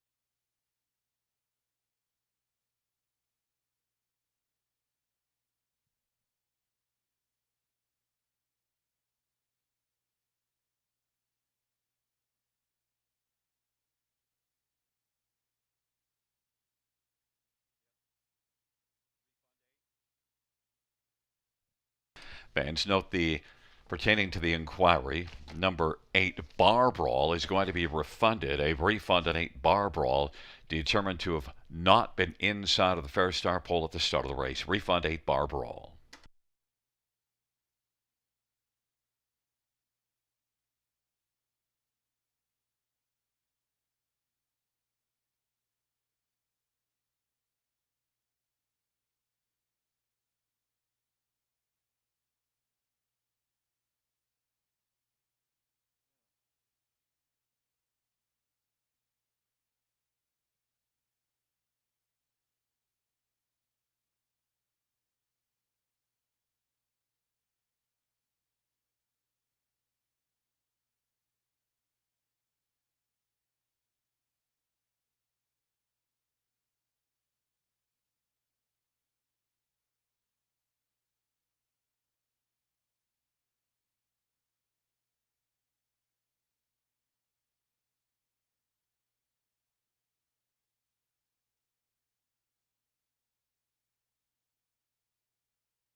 The 7th race payout 60. Tijuana Silster, 670, 290, 230. 1 Halo at 7, 220, 210. 4 Bulldog 530. The $2 race actor 940. Dollar try $45. Dollar super 230 20.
The seventh race, so we're finishing the top 2673518 DNF4. That's 2673518 DNF4.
Field 4, race number 8 on parade 1, River's Dream, Natasha Day for Michelle Riviere.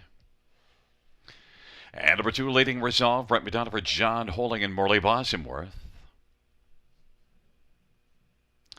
3, Scratch for Hallway Babe, Jay Harris for Pam Forkey and Triple S Equine.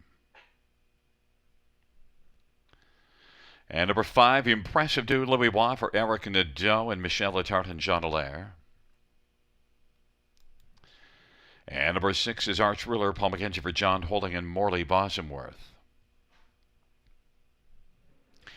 Number 7, Savannah's Dream, Bruce Richardson for Joe Coffey. And number 8 is Mistress of the Dark, Tyler Borth for Blair Burgess and RAW Equine and James Walker. Field of 7, race number 8. Let's get right to it. And Rob, you're in with River's Dream.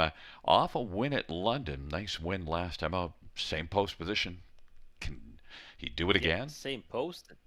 Yeah, and dropping down in class, right? That's the thing that I thought that was interesting about this one. I mean, granted, I think that does have to face some pretty decent horses at this level, but in that last victory, May 29th, actually beat several horses that were in the class above this here tonight at the River and race number 7. Many of the horses finishing underneath River's Dream were racing in that one. And I think that, this horse has raced nicely, moving up the ranks, 5 victories from 12 starts, 7 on the board finishes. And I think deserves a little more respect than 5-1 on the board right now. Yes, a little bit of time between starts, but 2 back, needed a flat line after a break and stride before that, and then got the job done, overland much of the mile before converting as the favorite. Now there's a 50,000 life in his latest. So I'm going to side with River's Dream. Right now, it's the value on the board. And of course, if you bet this horse, you don't care about respect. You care about cashing a ticket. So it'd be nice if the price stays. It's certainly no value in 5, Impressive Dude, your second choice. And I think, a lot of the money's coming from this one. I just said it on Twitter to a friend of the program, Sasha. I said a lot of, horses that were finishing their miles strongly last time are taking the support tonight, right? We saw that with Halo at 7. Now we're seeing that with Impressive Dude. And I think he deserves to take, money in here, no question about it, because Barbara got away from them last time. This one had the trailing post, got away third. He got rolling probably a little, later than he had to and came up a length short. Maybe wasn't going to beat that one anyways, but no Barbara this time around. And I think, nose back on gate, we're going to see this one activated sooner in the mile. 3 to 5 is just so short, Gary. I mean, it's such a, a small number to take on one that you were getting 7-1 on last time. I don't like, making that move. So more than happy to stay with the value of the 1 River's Dream. Number 4, Hallway Babe, was gorgeous at London in May for a couple of starts, but now off of a couple of breaks, I might want to wait on this Babe for 1 start. Yeah, probably wise to do so. That's why I gotta have her slotted in for third. Still think she can get a decent piece of it. Like you said, back-to-back victories, really strong ones too, dominating her rivals for the price tag of 18,000. Last 2 jumped it off, but since then there's been a good qualifier, one that certainly she can build off of. And you like Bulldog coming back right in a tougher spot. And this one beat him by margin, right? She beat him by 7 lengths. So that might be, something to consider, a key qualifier coming into this. 5-2 on the board. She's taking money. I just, like you said, I got a hard time getting behind her off a couple of breaks. I think flatline's got to be top priority. Smaller share of it is probably, where you'd want to slot her in. And there's a good-looking Savannah's Dream. And what did you think in terms of that grassroots race at Mohawk? I thought it was pretty good. I mean, finished third in there, right? And you have to, look at that and say, well, facing, pretty decent competition, right? Grassroots race, Mohawk Park. Before that, even City of London final, second to Cash Deals, and won the opening leg of that. So she certainly has the credentials to be competitive with this group. Just 1 for 14, 8 on the board finishes. Post 7's what did it for me, where I said, probably, third or fourth her ceiling in here. Just not sure how the trip works out. She likes to be forwardly placed. I'm not sure it's going to happen tonight, even though she does move into post 6 with a scratch of the 3. Well, you're lone wolfing it on Rivers Dream, and I kind of like that. 5-1, go against the favorite. Rivers Dream leading Resolve on the inside. In the center, Hallway Babe. Impressive Dude and Arch Ruler in the center. The outside, Savannah's Dream and Mistress of the Dark. It's a field of 7. It's the 8th race.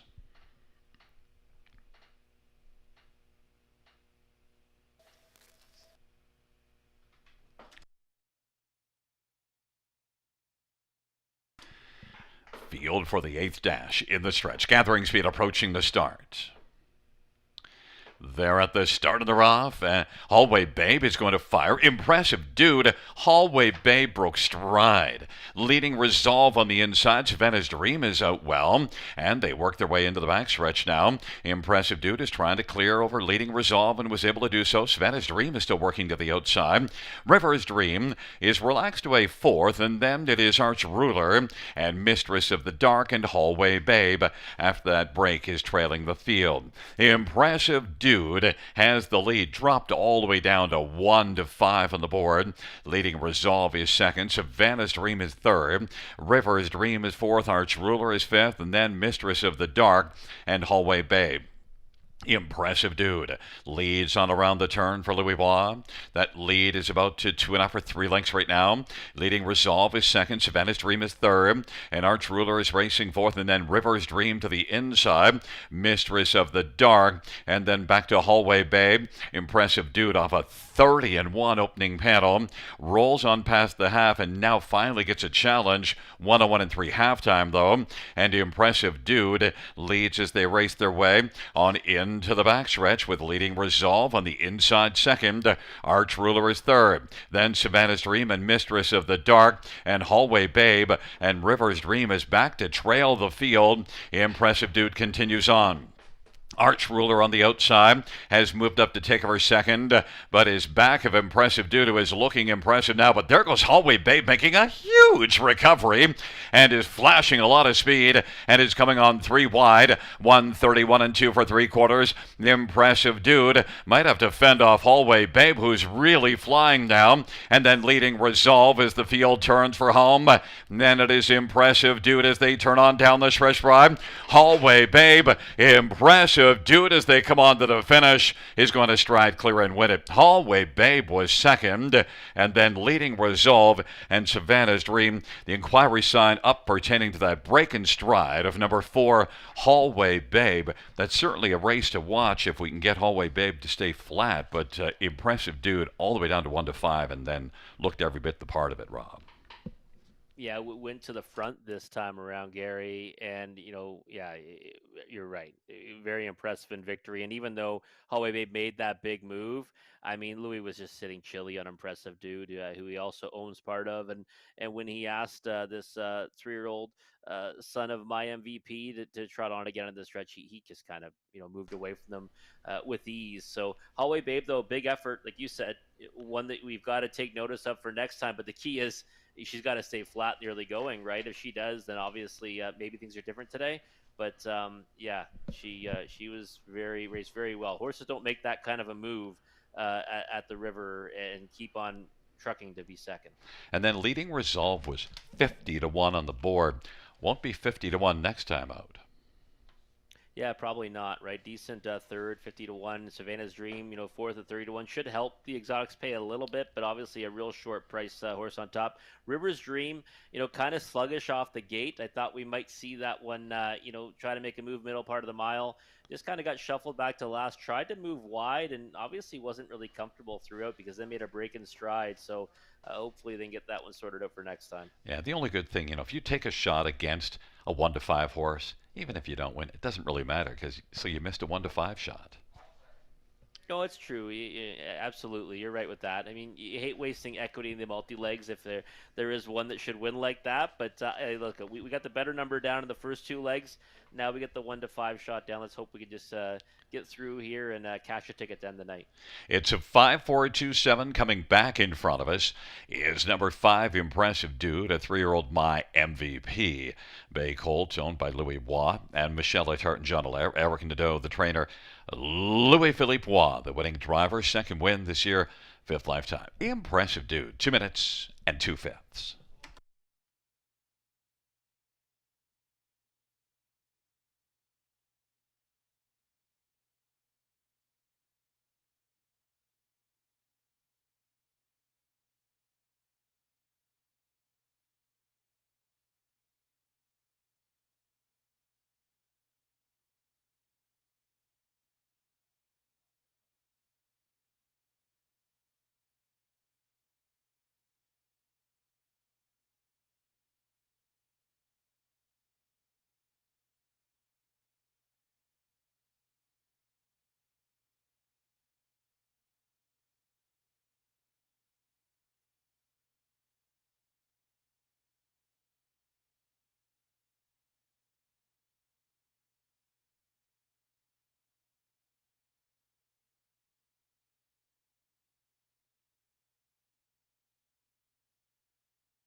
Fans, the inquiry pertaining to number 4 Hallway Babe, the judge's ruling did not violate the braking regulations. 5427 will stand as the top 4.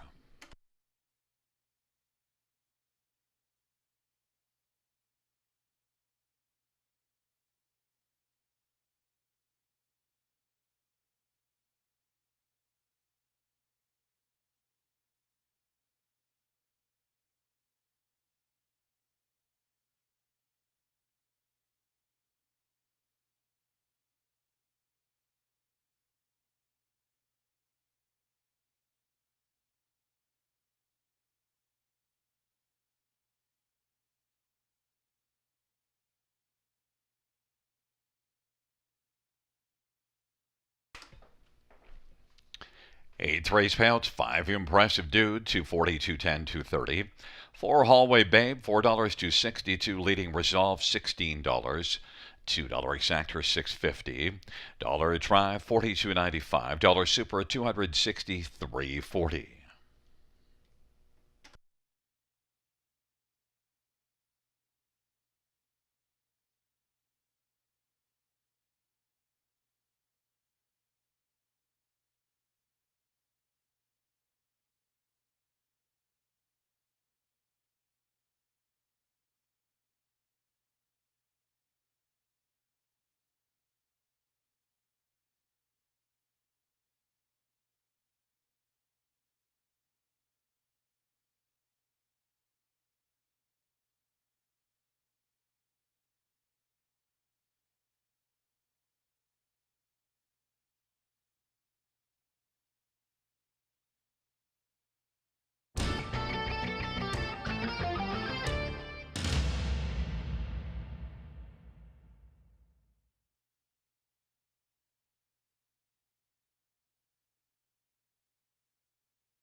8-3, so her finish from the top, 6-3 scratch, 21745. That's 6-3 scratch, 21745.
Field for the ninth on parade one. Jam Outspoken, probably out of Ryan Stewart and Lisa Stewart.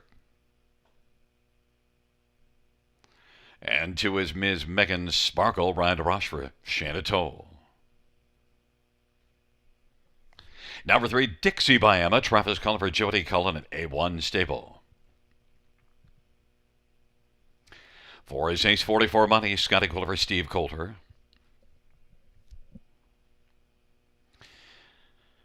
Five is R. Miss Ashley Talmore for Stephen Davis.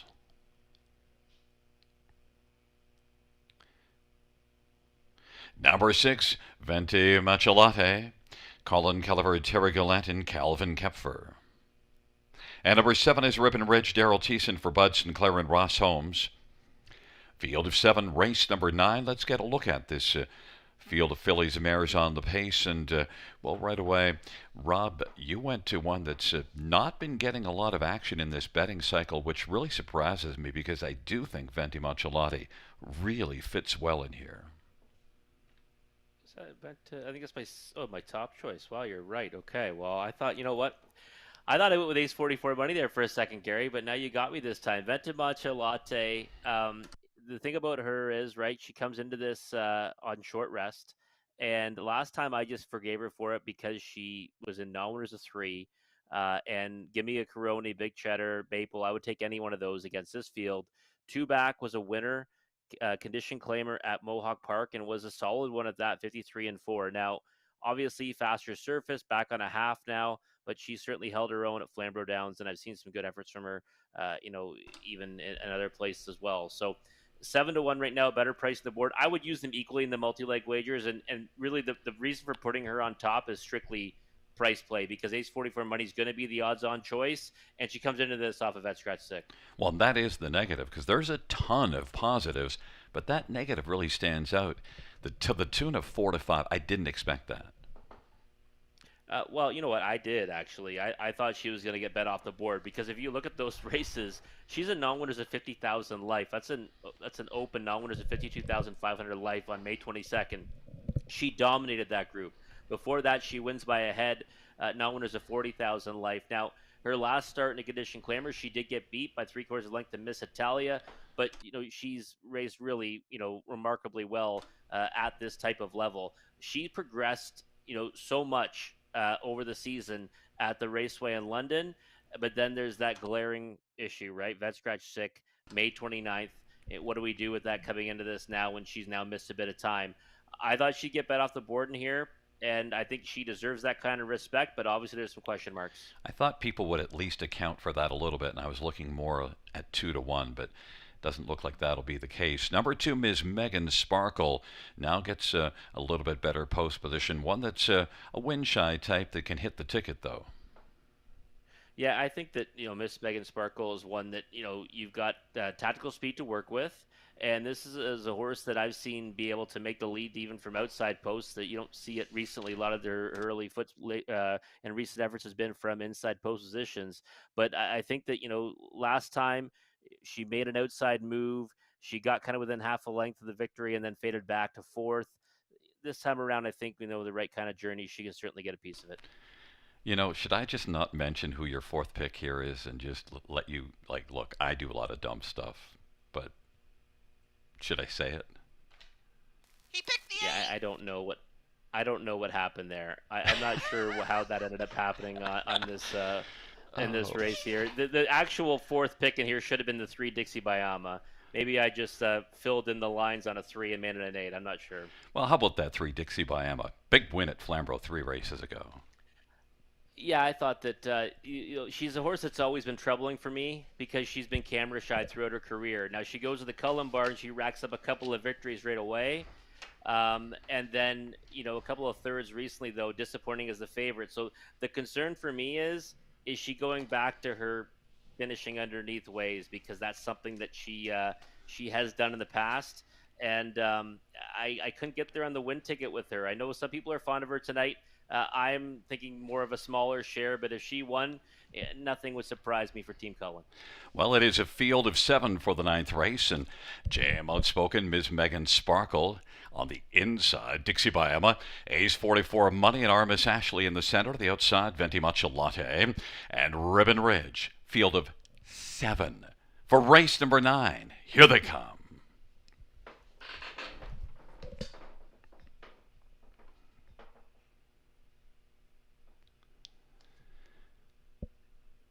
Field for the ninth race is at the start of the rough, and Ace 44 Money will leave out well. Jam Outspoken, Ms. Megan Sparkle, Dixie by Emma, R. Miss Ashley, Venti Mucciolati, and Ribbon Ridge. Ace 44 Money is going to sprint up and clear to the front. Jam Outspoken is second, Ms. Megan Sparkle third. Then it is back to Dixie by Emma, R. Miss Ashley, Venti Mucciolati, and Ribbon Ridge is trailing the field. Now Jam Outspoken is going to loop around and reclaim the lead from Ace 44 Money.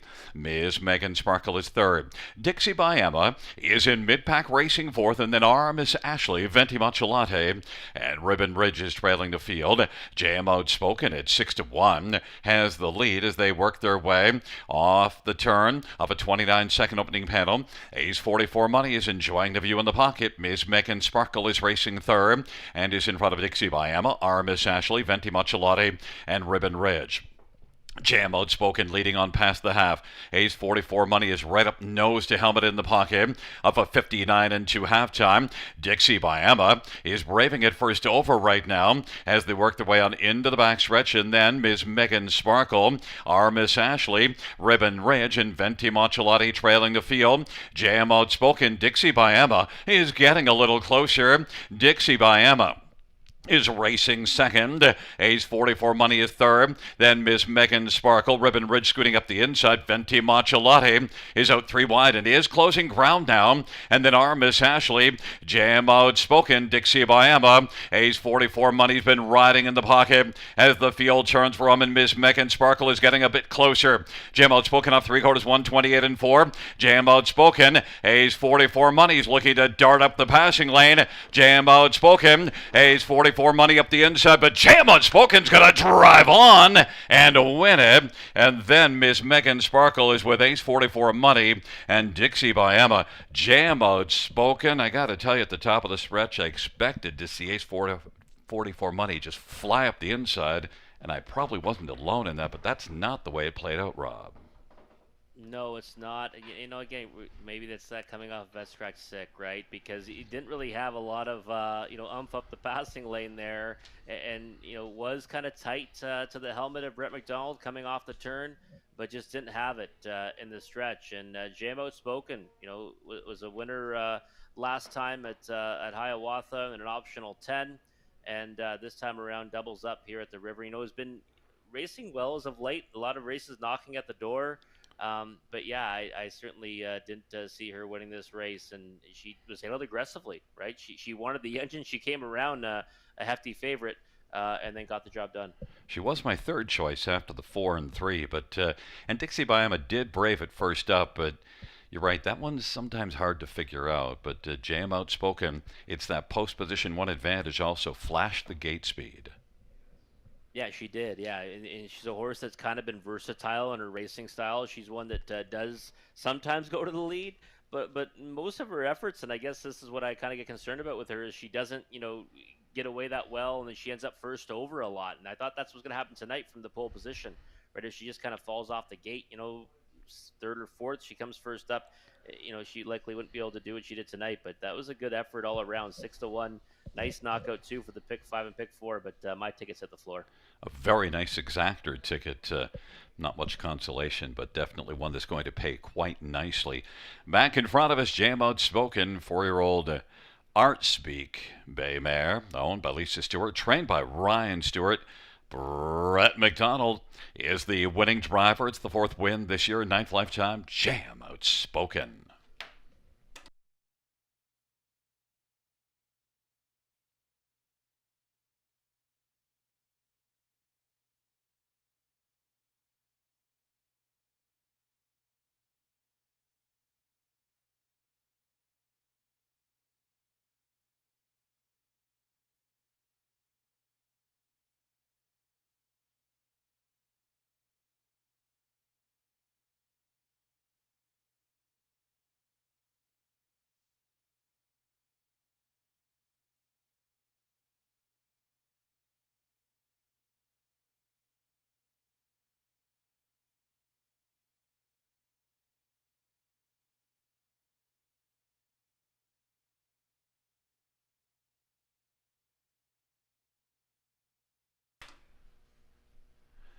The ninth race payouts, one Jam Outspoken, 1450.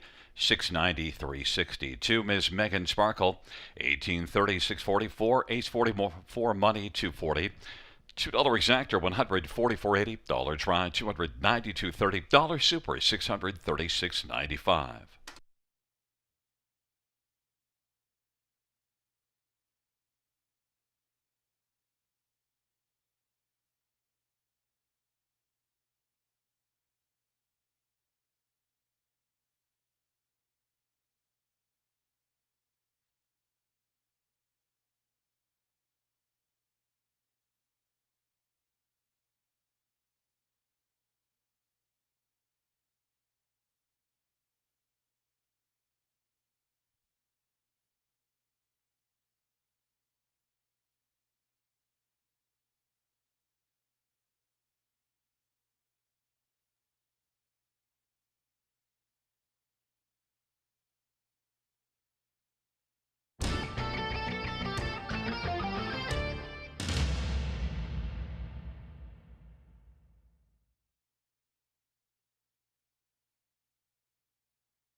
Ninth race, or her finish from the top, 1243675. That's 1243675 on the bottom.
Field for race 10 on parade. One feisty like fire. Jason Ryan for Brett Lester and Rebecca Williamson.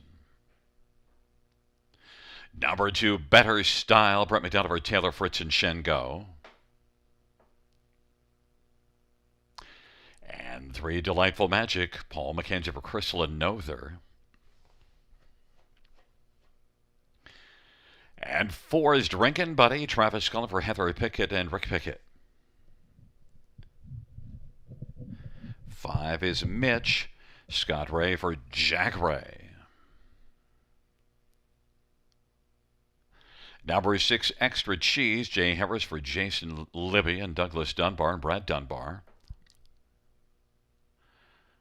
Number 7, Milo Man. It's Colin Keller for Kevin Botts.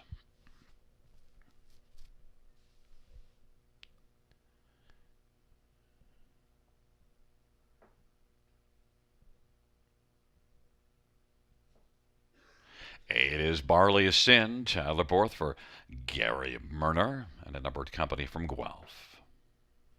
And 9 is YS Better's Legacy, Bruce Richardson for Jim Lee. Field of 9, race number 10, features the Super High 5. Let's get right to it, Rob. We both have 2, Better Style. Yeah, I love Better Style here. Love this one last time from post 7. And if you remember, kind of got spun off the gate, tried to leave, got spun back off the switch, ended up, 7th on the backside. Tried a wide move, couldn't really do it, but they were dawdling up front. I mean, 27-3 was fast, but then 30-1 second quarter, slow middle half. Really tough for this horse to get into the race. And I think that from post 2 now, back on a regular rotation, huge win, 2 back at the Raceway. Love that effort on that occasion, and I think that he looks really good on the track right now as well. Looks fired up, so I think we'll see him get forwardly placed tonight. Nice price, 4-1. Hope it holds. Number 4, Drinkin' Buddy. I didn't use this one in the top 4, so you can explain it to me. I just think, same angle I've used many times, right? Getting into the condition claiming ranks after racing gets open, non-winners company. And last time, non-winners at 2 at Sarnia, never a chance from post 8. Did make up some ground before the wire. Third quarter was 27-3. Before that, racing against the likes of Carson Star Choice. I think we would be more than happy to back that one in here. Looks pretty proud of the track right now, too. Ears up, tail up, and I think that, he's one that has a big chance in here. Like he's got Travis Cullen aboard, too. Think he's going to suit this horse well. Number 6, Extra Cheese could get a big pizza things here, but I think that the post is tough. Post is tough, and again, last time was scratched, right? So now you're missing a week between starts. He was a horse that was racing well. He did have a nice effort on short rest last time, and really it had short rest in his last couple of efforts. And I think that, you look at his latest draws, they're all inside. So you're right. Now he shifts to post 6.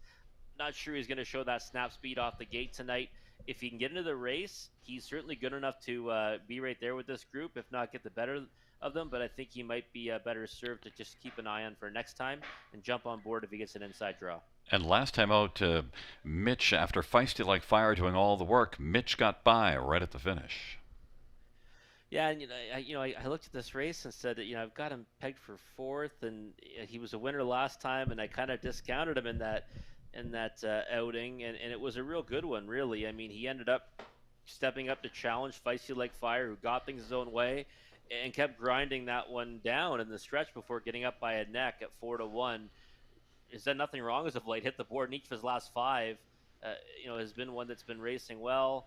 I just thought that the makeup of this race will be different this time around. The way the posts have come out, and there's some a couple of new additions to the group as well. So I think he's going to get a big piece of it. But I think it might be 3rd or 4th when you have to use in the high 5, and the odds are playing out the way I think they should for him today.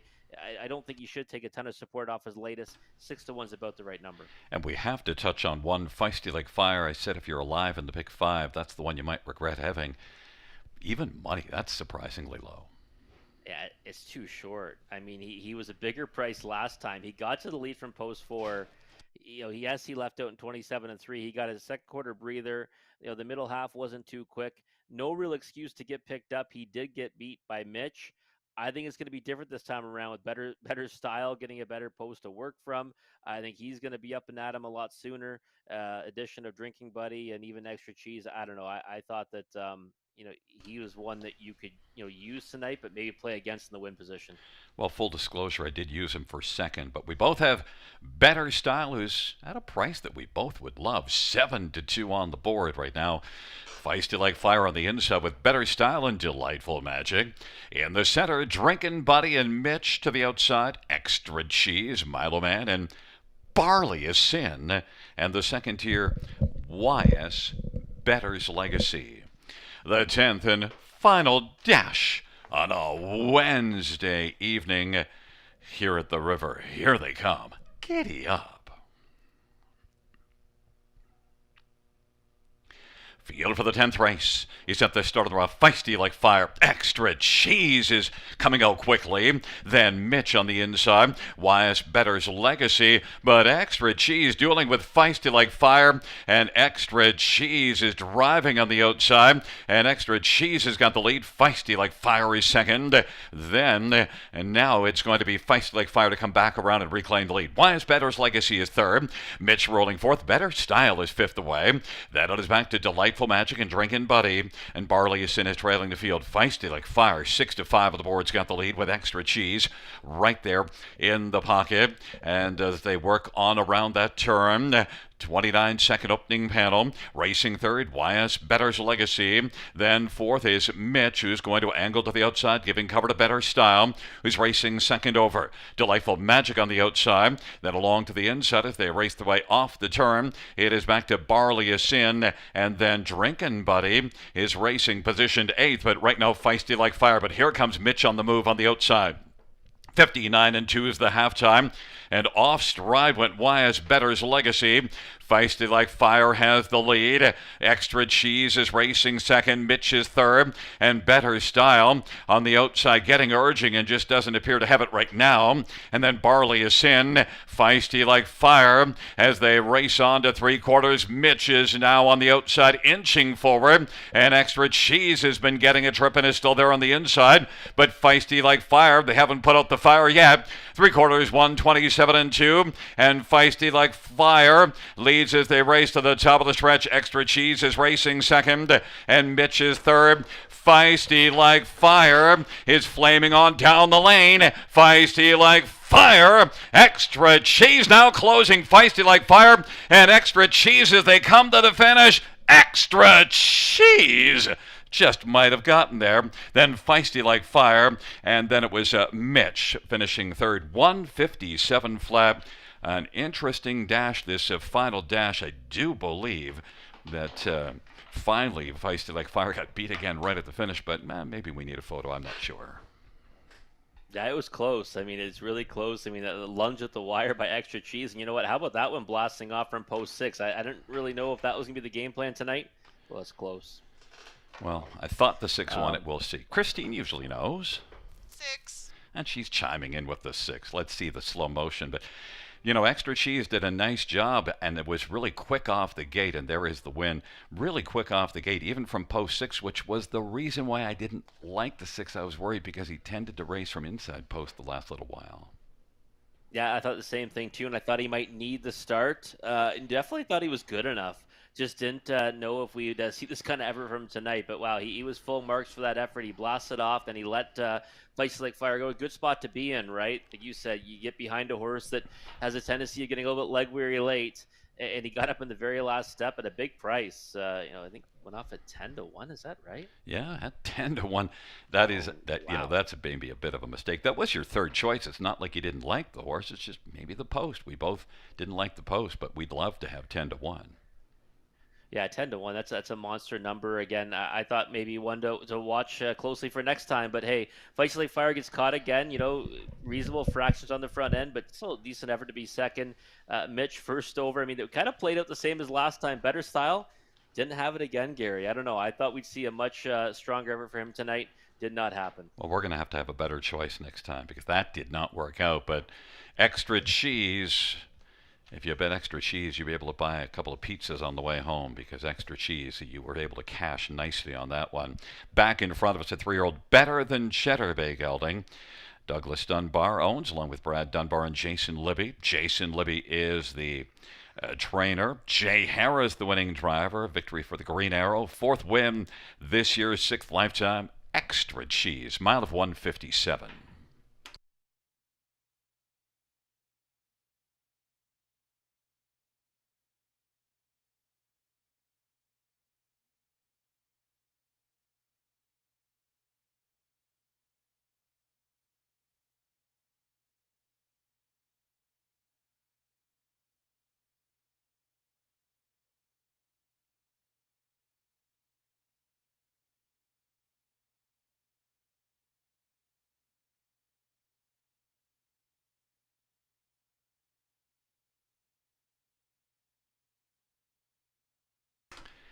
The 10th race payout, 6 extra cheese, $23, $8.80, $3.50. 1 feisty like fire, $3.30, $2.50. 5 Mitch, $2.90.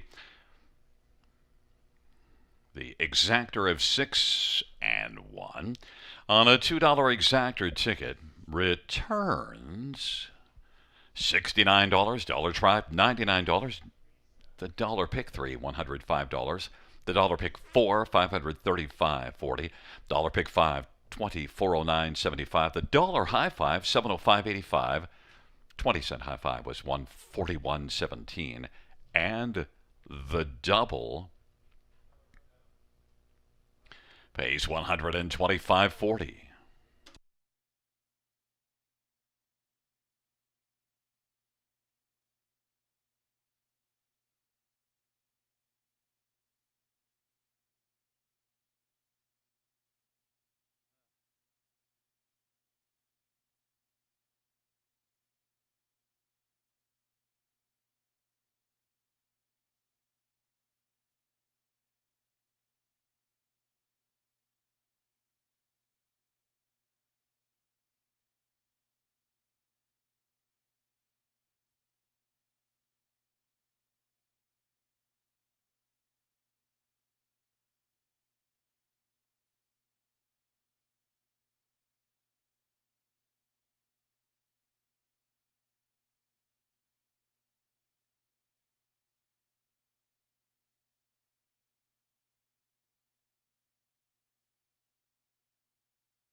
The 10th race saw her finish from the top. 257-431 DNF 68. That is 257-431 DNF 68 on the bottom. Well, fans, that concludes the live harness racing program for Wednesday evening. Our next racing date this Friday, first dash of 6:30 p.m. Buenas noches, amigos. Good night, everybody. Good night, Christine. Good night, Gary, guys.